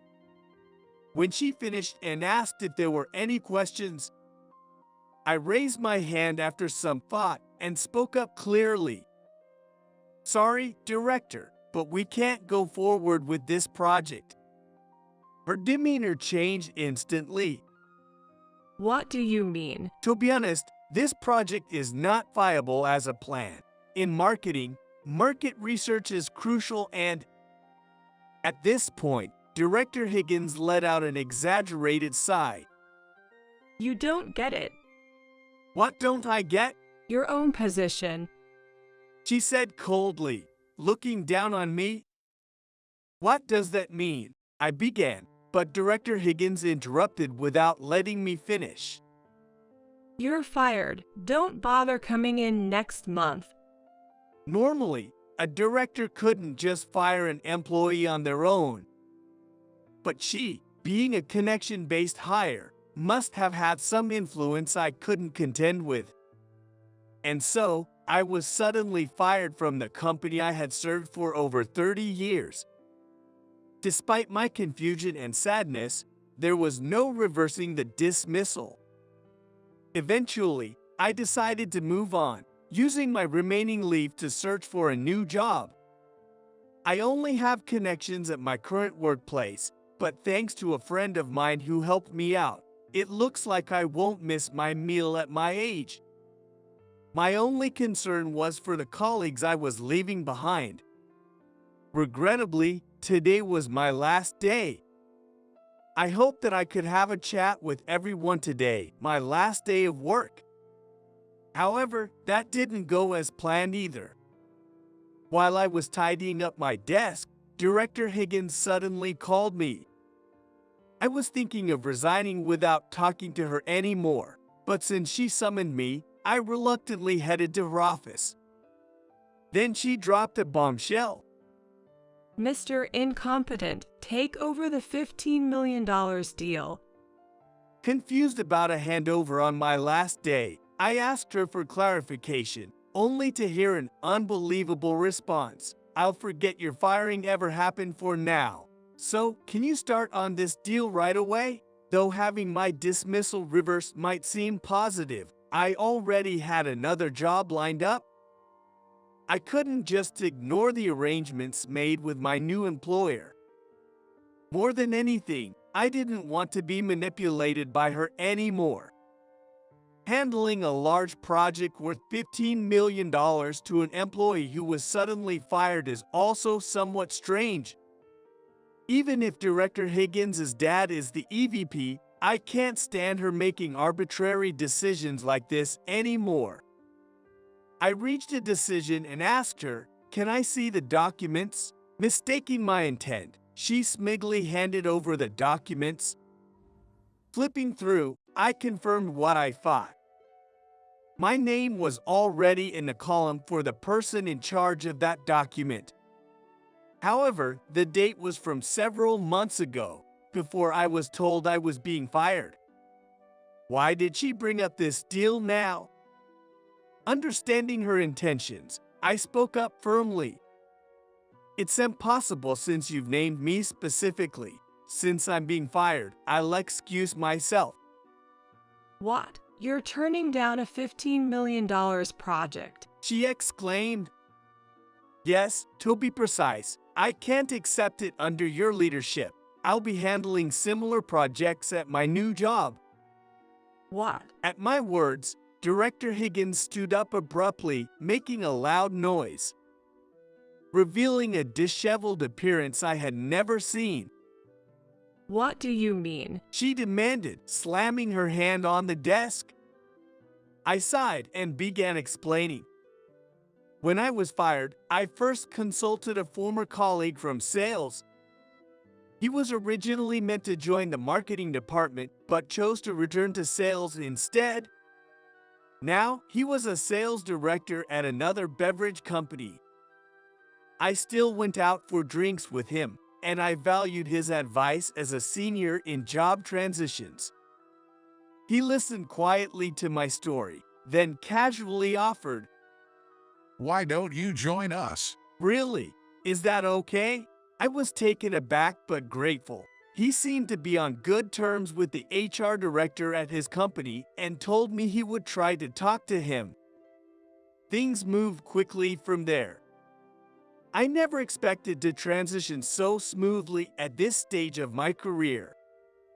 I had secured a job at a competing beverage company, assigned to the marketing department. It felt like a stroke of luck. During my interview, the HR director asked me something. They wanted to know if I knew about a major project that had recently started. It was a much-discussed plan about forming a business alliance with a rival company. The money involved was substantial.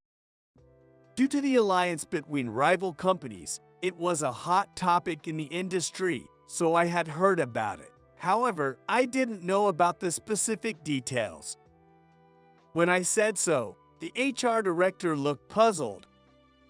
According to their records, I was involved in the project. Surprised, I instinctively said that couldn't be, but then it made sense.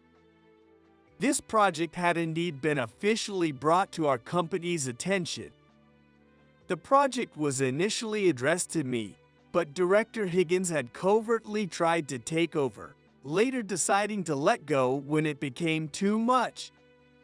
Her attempt at usurping was bad enough, but not seeing it through was worse. Her attitude towards work infuriated me. She had likely climbed to her position through power and claiming others' achievements. Realizing how poorly she had handled the situation, I let out another deep sigh. Director Higgins, who had been listening to me, started trembling and then shouted, That's unacceptable. You must take this project. "But even if you say that," frustrated that I had no intention of taking over, the director turned back to the staff and said, Are you running away? If you leave, the remaining members will handle it. You are such a bastard for leaving your colleagues. Well, feeling like my colleagues who had helped me so much were being held hostage, I was lost for words. But then something happened. Everyone's attention was captured by a figure entering the office. He was a man dressed in a finely tailored suit, exuding a dignified aura. That's enough, Lisa. It was EVP Higgins. Dad. Director Higgins, taken aback, stepped back. She hadn't expected her dad to intervene. "Mr. Higgins." I was equally surprised. EVP Higgins, a man I rarely see around the office. He rarely visited the marketing department, if ever. Despite knowing it was my last day, I hadn't expected him to come. Sorry about this, Kevin. My daughter has caused you trouble. He said apologetically. "No, I never expected you to come." Well, I do love my daughter. I've looked the other way until now, but I thought it was too much this time. I don't even know how to begin apologizing to you. Saying that, EVP Higgins politely apologized. "Please, no need to apologize." Why are you doing this for him, Dad? Director Higgins's expression as she said this was filled with anxiety and seemed frightened. You shouldn't say such a person about Kevin. We were colleagues in sales. EVP Higgins corrected her firmly. I had a long-standing relationship with the VP Higgins from our sales days. Since he became an executive, we have rarely seen each other inside the company, but he occasionally invites me for drinks. I was contacted with him during my paid leave, and I had been explaining the whole situation regarding this incident. But Dad, I am this person's superior. Thinking you can do anything because you're the boss is a grave mistake. EVP Higgins raised her voice, causing Director Higgins to visibly flinch. Lisa, you've gone too far. You're an adult, a professional. I'm sorry, but you'll have to face the consequences, even as my daughter. Wait, Dad, I haven't done anything wrong. Director Higgins, pale-faced, clung to her dad. I've been listening to you guys outside the room. Using your mood to dictate someone's career is unacceptable. You're not suited for leadership. That's not true. I did well in my previous department. Director Higgins, tears in her eyes, insisted. You've always climbed the ladder by taking credit for others' work. That's not real work. It's time to stop playing house. It's terrible to call it playing house. I was doing it properly. Despite Director Higgins's tearful plea, EVP Higgins turned her back on her daughter, not listening. I will report this matter to the president myself. It's my fault for letting it go this far. Kevin, I'm truly sorry for what happened. I hope you can fully utilize your abilities in your new position. I'm praying for your success. Thank you. If it's okay, I'd like to go out for drinks again. EVP Higgins smiled narrowly at my words, leaving Director Higgins, who was in tears, and exiting the marketing department. Not long after my resignation, Director Higgins's fate was also decided. She was demoted and transferred to a remote sales office. A clear case of being sidelined. EVP Higgins voluntarily offered to cut her own executive compensation. The marketing department team, as usual, was voicing their opinions freely and seemed to be fully engaged in their planning meetings. They appeared to be quite satisfied with their new boss, and the emails I occasionally received from them sounded cheerful. I hope they never forget that honesty and continue to have fulfilling days ahead. Kevin. A young male employee approached me while I was looking at my PC. What's up? Check out this post. It's going viral. What? Which one are you talking about? This one. He said, showing me his cell phone screen. Well, so many comments. We did it. This will definitely be a topic of conversation. Reading through the numerous comments, I couldn't help but strike a victory pose. This photo came out great too. The male employee chuckled at my words. What's funny? No, it's just, I always forget because you talk so casually, but there's quite an age difference between you and me, Kevin. I just felt a bit of a generation gap there. Where? What part? In my flustered state, he dropped a cold one-liner. That's a secret. Why? Tell me. Can't do that. The male employee grinned and walked back to his desk. What's that all about? I muttered, still not understanding where the generation gap lay, and turned my gaze back to my PC.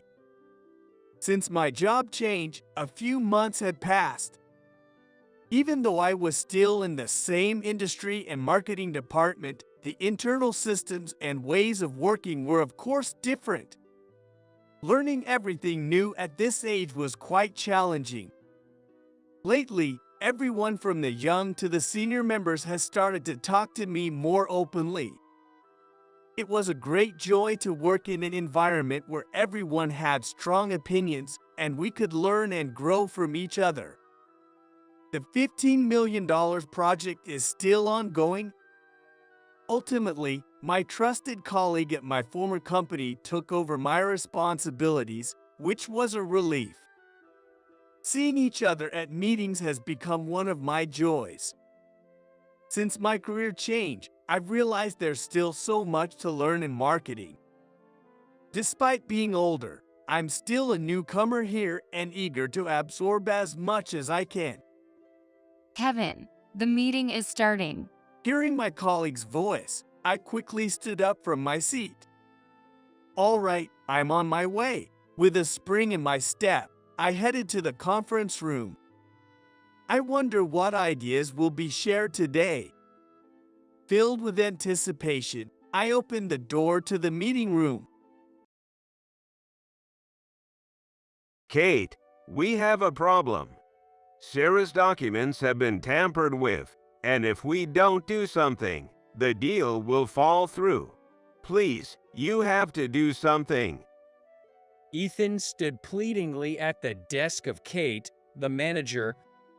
His face was pale, the very image of desperation. Kate, too, looked shocked, her mouth agape as if to say, "You can't be serious." Right, it's today when Louis, the COO of our major client, World Bay Corporation, was coming to the US. The deal, which Sarah was in charge of, with Ethan supporting, was expected to be our biggest yet. We're looking at the deal here that's poised to hit the highest revenue we've ever seen in our company's history. A whopping $100 million. A failure would be a disaster for the company.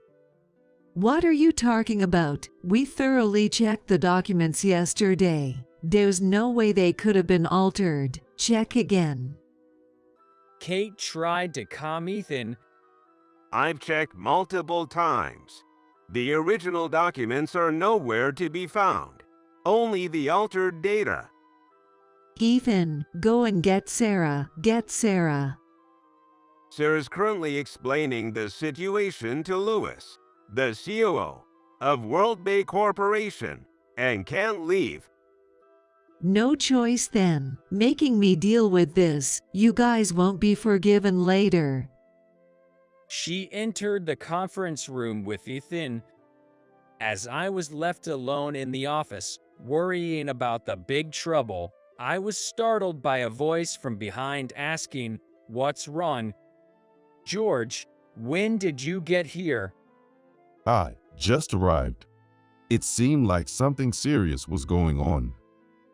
George, the director of our department, always easygoing, said this to me in his usual carefree manner. I explained the situation since it was a major issue for the company. The COO of our major client, World Bay Corporation, is here for a meeting, but there seems to be a holdup because the documents Sarah prepared were tampered with. Ethan came to call me, and manager Kate has gone to offer help in the conference room now. Right after I finished explaining, George said this. "Kate can't handle this. You go help, Michael." Me? "Yes, you. You can get through this." I didn't know why George was so confident, but he wasn't wrong. I was sure I could handle this crisis. Understood. Without hesitation, I said that and knocked on the conference room door before entering. Inside, Kate was desperately explaining to COO Louis, with Sarah about to cry and Ethan looking helpless. "Oh no, what are you saying? We can't proceed with the deal based on that explanation. We'll have to start over." It was indeed a bad situation. In that moment, seeing me, Kate said, Michael, why are you coming in now? It's a critical moment. Your presence ruins everything. Go make some coffee. Kate ordered me with a fierce look. Then George, standing behind me, said, Kate, you're the one to make coffee. Leave the negotiation to Michael. George, I hate to say it, but Michael is the least capable employee in our department, so I cannot agree with letting him handle this crucial negotiation. Kate was desperately trying to calm herself. Kate, this isn't a suggestion. It's an order. Just go ahead and do as you're told, he said firmly, unlike his usual gentle manner. At those words, Kate couldn't object, but stepped back with an unconvinced look, glaring at me. Excuse me, I'm George, the department head. I'm sorry for any inconvenience caused. Michael will take over. He's an excellent employee, a Harvard graduate. George quickly approached Louis and exchanged greetings with him for the first time. What? Huh? Indeed, you seem to have a smart look, Michael. I feel reassured discussing with you. After exchanging greetings with George, Louis extended his hand for a handshake to me. As Kate and Ethan looked on in astonishment, I hurried over to Louis. Pleased to meet you, I said as we shook hands, and then I sat next to Sarah. I'm Michael Anderson, a 30-year-old in my 5th year of working. I work for a major jewelry manufacturing company. Though it's my 5th year working, I've only been at this company for 2 months. I was searching for a new job due to various concerns at my previous company when, by chance, the president of this company knew my uncle, who spoke on my behalf, and I was hired mid-career. Just as I joined, an initiative to boost overseas business was launched, and several members from what had been a domestic sales team, including me, were reassigned to this new project. My manager is Kate Smith, a woman about 10 years my senior, and then there's Sarah Brown, 1 year senior than me. You joined the company straight out of college. There's also Ethan Martinez, who has less experience in the workforce than I do, but with more time at this company since he joined as a new graduate. Working with this team can be troublesome, as 2 of them seem particularly skilled at looking down on me. Those 2 are Kate and Ethan. Sarah, on the other hand, is kind and considerate, popular across departments, and I was charmed by her from my first day. And she's beautiful. I can't imagine Sarah ever looking down on anyone, not in my past or future life. On the contrary, when it comes to the other 2, they lack so much charm as individuals that they could really stand to take a leaf out of Sarah's book when it comes to decency. First, Kate. She's a genius at issuing commands and exuding an aura of intimidation. Even before I arrived, I heard she was disliked by everyone in the sales department. It was on my first day. Despite my polite greeting, she blatantly ignored me. Wondering if she was hard of hearing, I tried again louder and closer, but she ignored me once more, even though our eyes met. Seeing my confusion, Ethan commented, Don't worry. Kate is like that with everyone. That's why she's disliked. So I thought such people do exist and decided not to let it bother me. However, I was surprised to find that Ethan, who offered me that advice, also had a problematic personality. Oh my, so the new guy is here. I was curious, but turns out he's useless. The last thing we need in our busy department is someone who can't pull their weight. After hearing about Michael's education from Kate, she didn't know. He must be a high school grad at best. I'll use polite language since he's technically senior, but I've been here longer, so I'll make him work hard. I overheard Ethan saying this to a colleague in the break room shortly after joining. Well, it's fine. I have my sole source of comfort, the goddess Sarah. Her smile motivates me to do my best. Ethan, you forgot to clean the coffee maker again. The next morning, Kate's shrill voice filled the office. Sorry, but the coffee duty has been handed over to Michael since yesterday, so it's not my fault. Ethan hastily defended himself, feeling sorry for him getting scolded first thing in the morning by a boss with such mood swings. I was setting up my computer and reading the company manual. Wait, did you just say my name? I looked up at Ethan. Michael, you take over a job and then just talk. So incompetent right from the start. I wonder why the president even hired you mid-career. Kate raised her voice in anger. It seemed the direction of her anger had shifted to me. But I don't recall Ethan asking me to take over coffee duties, nor did I offer to. A complete misunderstanding. As I was about to argue back, Ethan said, Kate, I'm going to go to the break room and show Michael how to make coffee. He forcefully led me to the break room, signaling me to follow. Why are you lying? I wasn't asked to be in charge of coffee. Come on, it's all about helping each other out when we're in a bind. I figured Ethan must have been the low man on the totem pole, bossed around by Kate before I arrived, so I felt a bit sorry for him. All right, I guess making coffee every morning isn't such a big deal. Thanks, he said bluntly, leaving me alone in the break room and quickly returning to his desk. Well, whatever.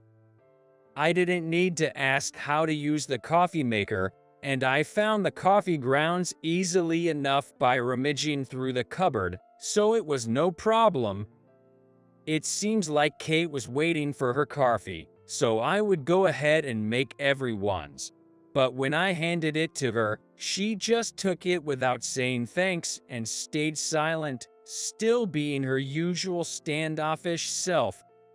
I briefly thought it would be amusing if she was guarded, but even if she were, I knew I could never have any feelings for Kate.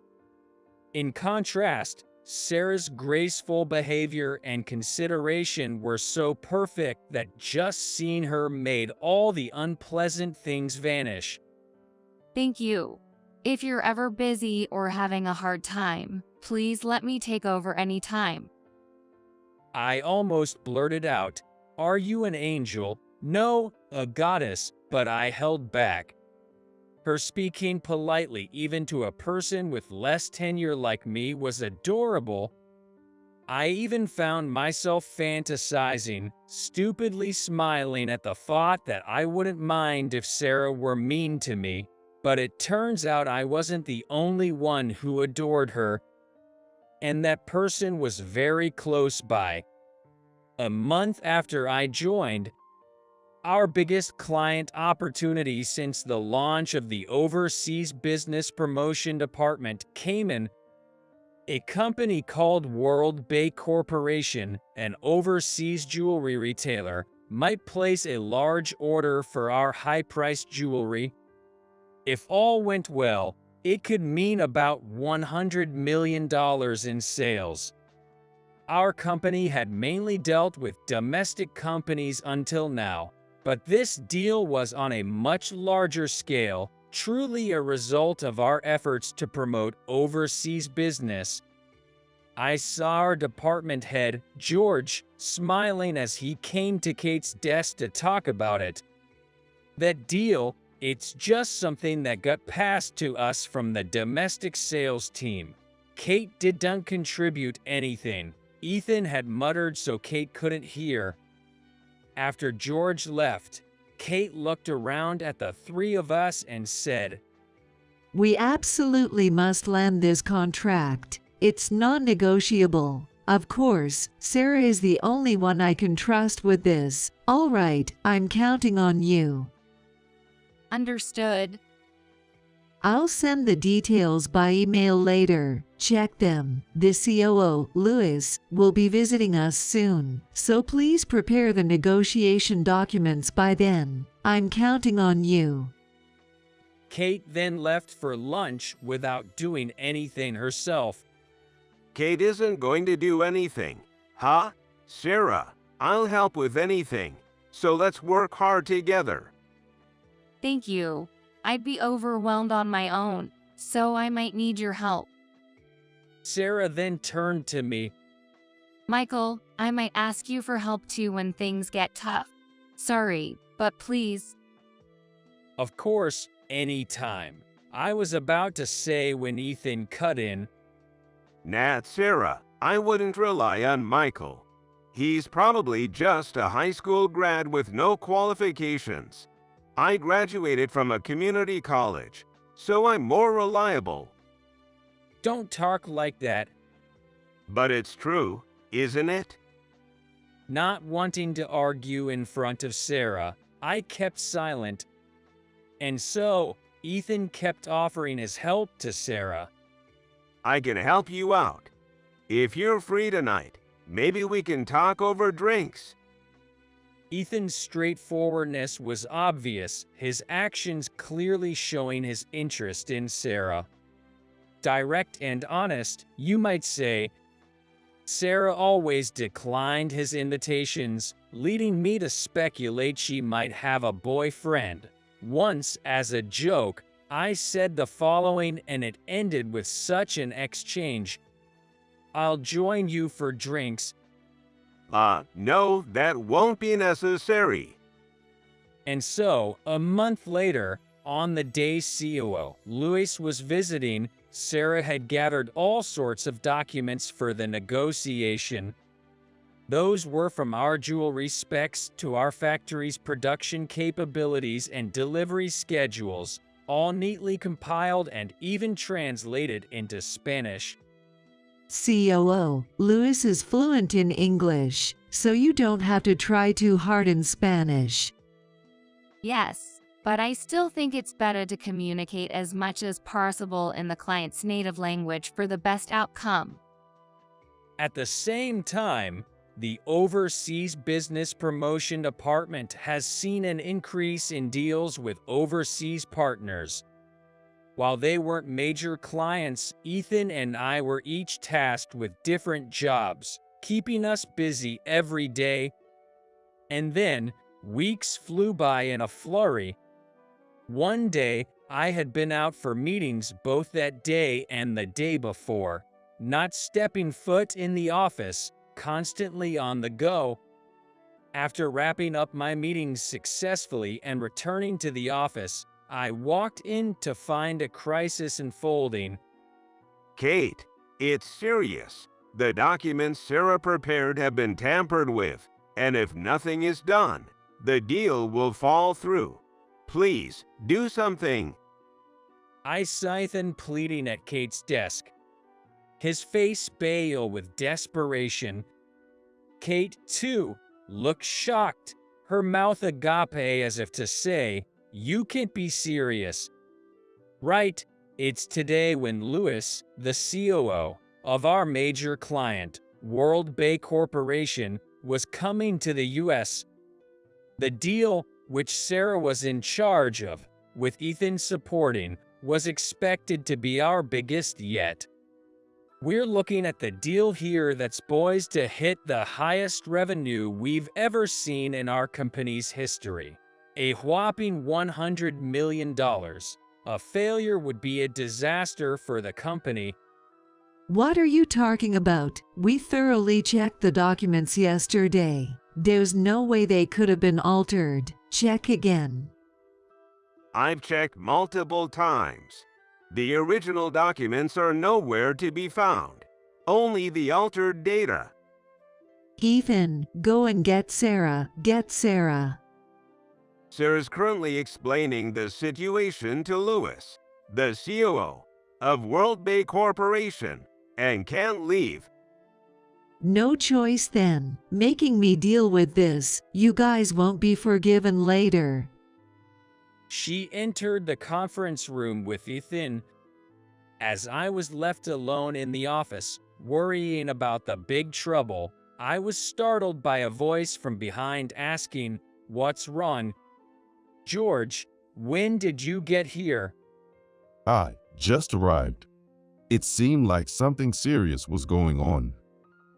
George, the director of our department, always easygoing, said this to me in his usual carefree manner.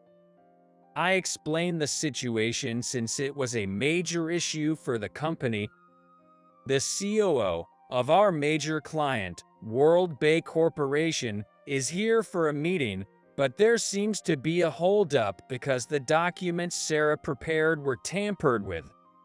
Ethan came to call me, and manager Kate has gone to offer help in the conference room now. Right after I finished explaining, George said this. Kate can't handle this. You go help, Michael. Me? Yes, you. You can get through this. I didn't know why George was so confident, but he wasn't wrong. I was sure I could handle this crisis. Understood. Without hesitation, I said that and knocked on the conference room door before entering. Inside, Kate was desperately explaining to Lewis, with Sarah about to cry and Ethan looking helpless. Sarah, what are you saying? We can't proceed with the deal based on that explanation. We'll have to start over.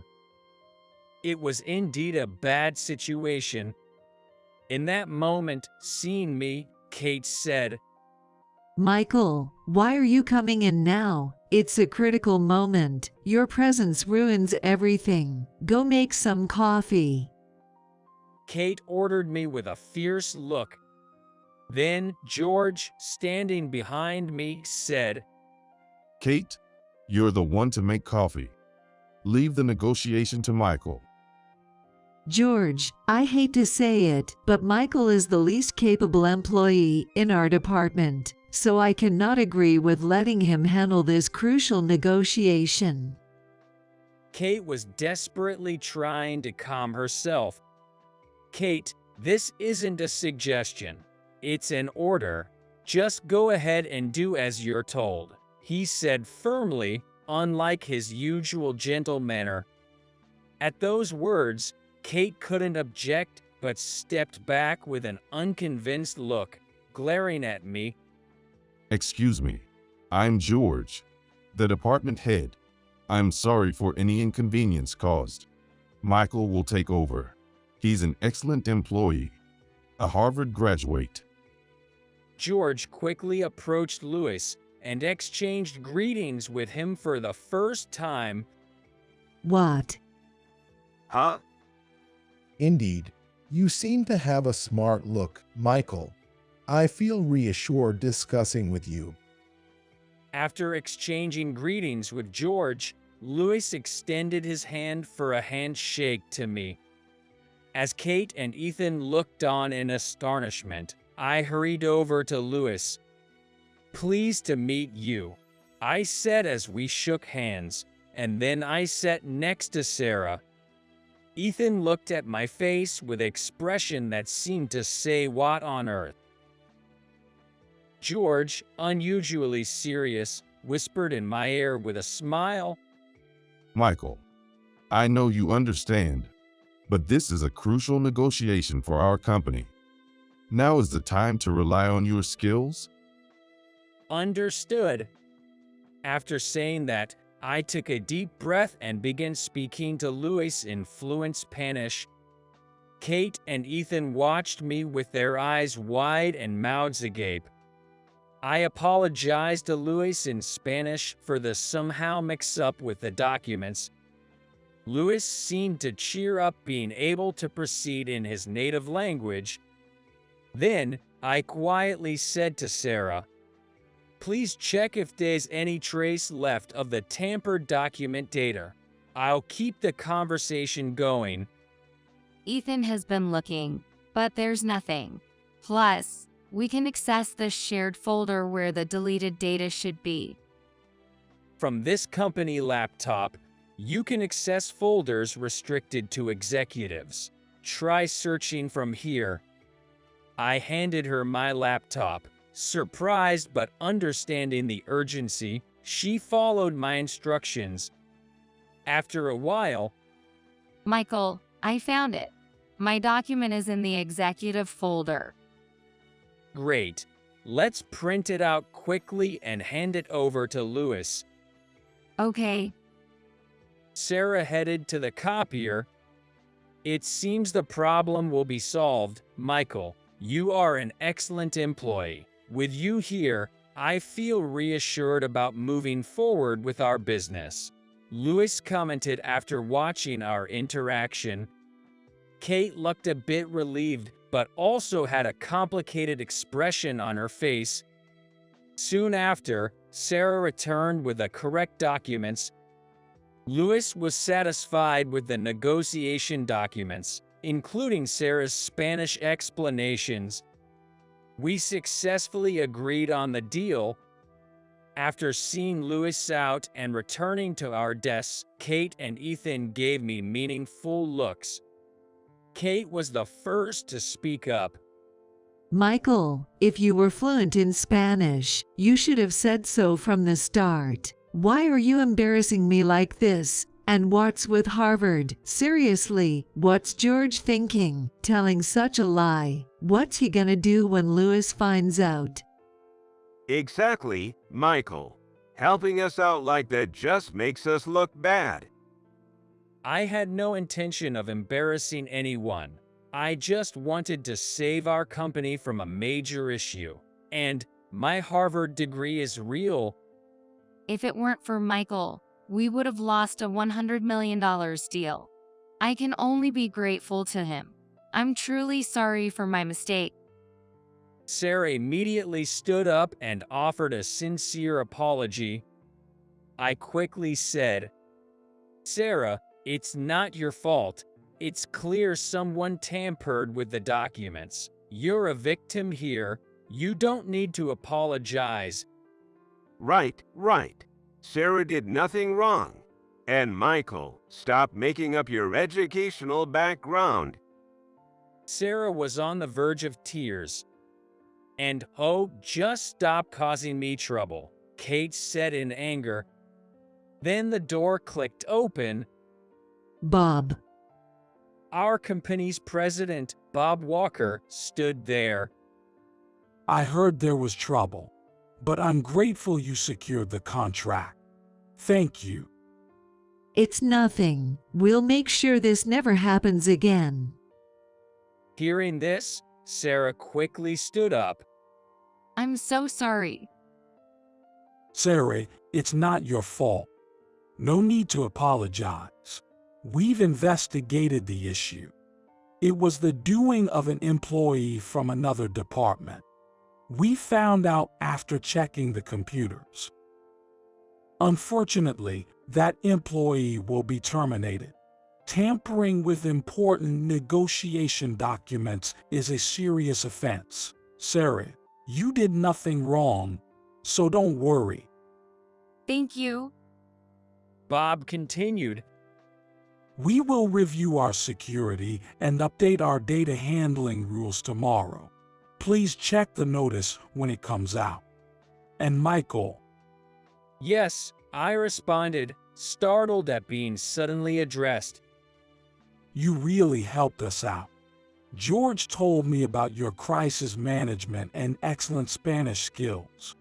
I'm grateful we got someone as talented as you through your uncle's introduction. We've just started our overseas business promotion department, and we'll be relying on your skills. Of course, we'll increase your position and salary accordingly.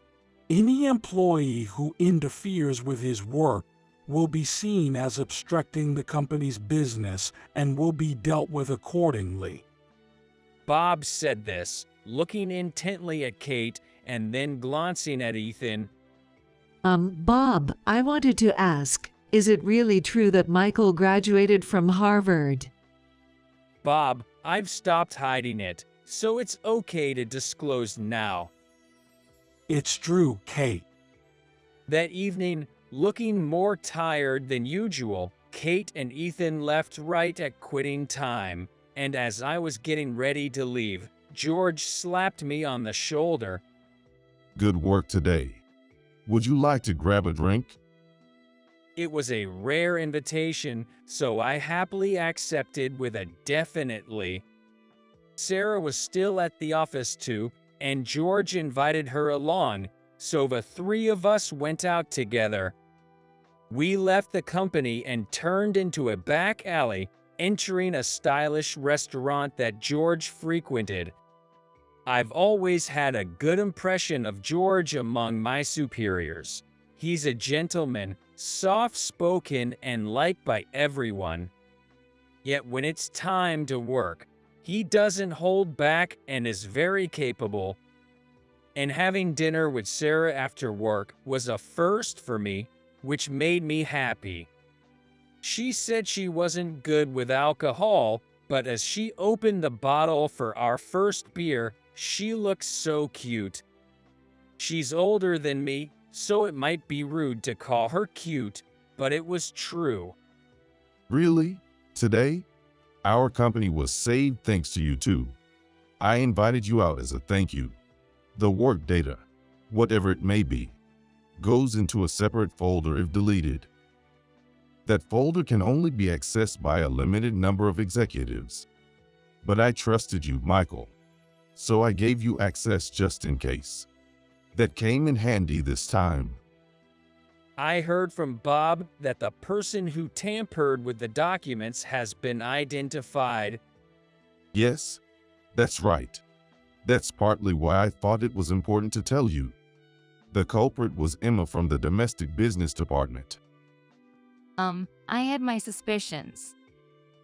It turns out it was a complicated mess involving romantic relationships between Sarah, the female employee Emma, and another male employee, John. Seriously, I was disappointed because Sarah was popular and I thought there might be love troubles, but I was relieved to learn that Sarah wasn't actually dating anyone. Emma, who liked John, was apparently rejected because John had a crush on Sarah. This led to Emma's act of revenge due to her grudge. Sarah had been harassed by Emma before, so Sarah was completely innocent but got caught in the crossfire. Being beautiful might have its advantages, but it also seemed to bring trouble. So, Sarah is a wonderful woman. You already have someone decided, right? Not so subtly, George laughed at me. No, I'm not seeing anyone. I blurted out what, loudly. It caused George to burst into laughter. But to think we'd have a Harvard graduate join our company. Wait, George, you knew about that too. I thought only Bob knew. I had informed Bob, the president, about my educational background when I joined the company, but I had asked him to keep it private. Yeah, Bob mentioned you didn't want to disclose your education, but as a director and someone he trusted, he let me in on it, making sure not to tell Kate. Why did you want to hide your prestigious education? I actually worked at a Spanish company right after graduating where I didn't hide my education, but my coworker was being ridiculed because of me. Michael, you went to Harvard, was making comments like he went to some low-tier university or something like that.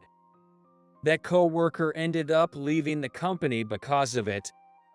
But working together, I also made a mistake. I realized then that there was nothing but prejudice based on education, and I started questioning the value of my Harvard graduate title. So when I got the offer from this company, I asked Bob to keep my education a secret. And because of that, Kate and Ethan thought you were just a high school graduate, looking down on you. Yay, compared to my previous company, it was interesting to see how differently people treated me without knowing my background. But Sarah was different, right? Actually, about a month after you joined, I asked Sarah her impression of you, and George, please stop. It's embarrassing, Sarah said, her face turning beet red. well, let me say it without worrying about it. She said with a bright smile that you're kind and considerate. A truly wonderful man. I chuckled because I actually didn't ask her what she thinks of you as a guy. I just asked about her impression as a colleague. She blushed when I teased her about liking you. And then, I was eager to know Sarah's response to his asking, "Do you like him?" But George stopped there, leaving me hanging. Before hearing the rest of the story, I realized in a silent exchange between us guys that I should express my feelings to Sarah. 2 months later, my work was recognized, and I was promoted to the manager of the Overseas Business Promotion Department. Former manager, Kate, had been demoted to a regular employee handling product management, likely due to her history of neglecting her duties and having a bad reputation among the staff for always leaving work early. Ethan, since my promotion, stopped his cocky behavior towards me. He's working under me in the same department, but he's not exactly friendly either. I suppose that is understandable. After all, not only did I become a manager suddenly, which he probably didn't like, but there was another thing that definitely made things worse for him. What should we have for dinner tonight? Sarah asked, gripping my arm tightly and leaning in close as we walked to the train station. Sarah, maybe we shouldn't hold arms here. We might run into someone from work. It's fine. We're not doing anything wrong. Everyone at work already knows we're dating. But what about the men at work who liked you? What if they do something to me? If anyone tries to harm you, I'll protect you with all my might. Sarah said, making a fist. Her gesture was so endearing that I let go of her arm only to grasp her hand again, and we boarded the train hand in hand. Sarah and I started dating and quickly moved in together. I want to express my utmost gratitude for finding a reliable partner. I cherish those who believe in me for who I am, not for my title. I'll work hard and make her happy. Looking at a wedding advertisement in the train, I resolved in my heart, all right. What's all right? What if I said fine dining? Dinner's gonna be steak. Feeling even happier, I smiled, way to go.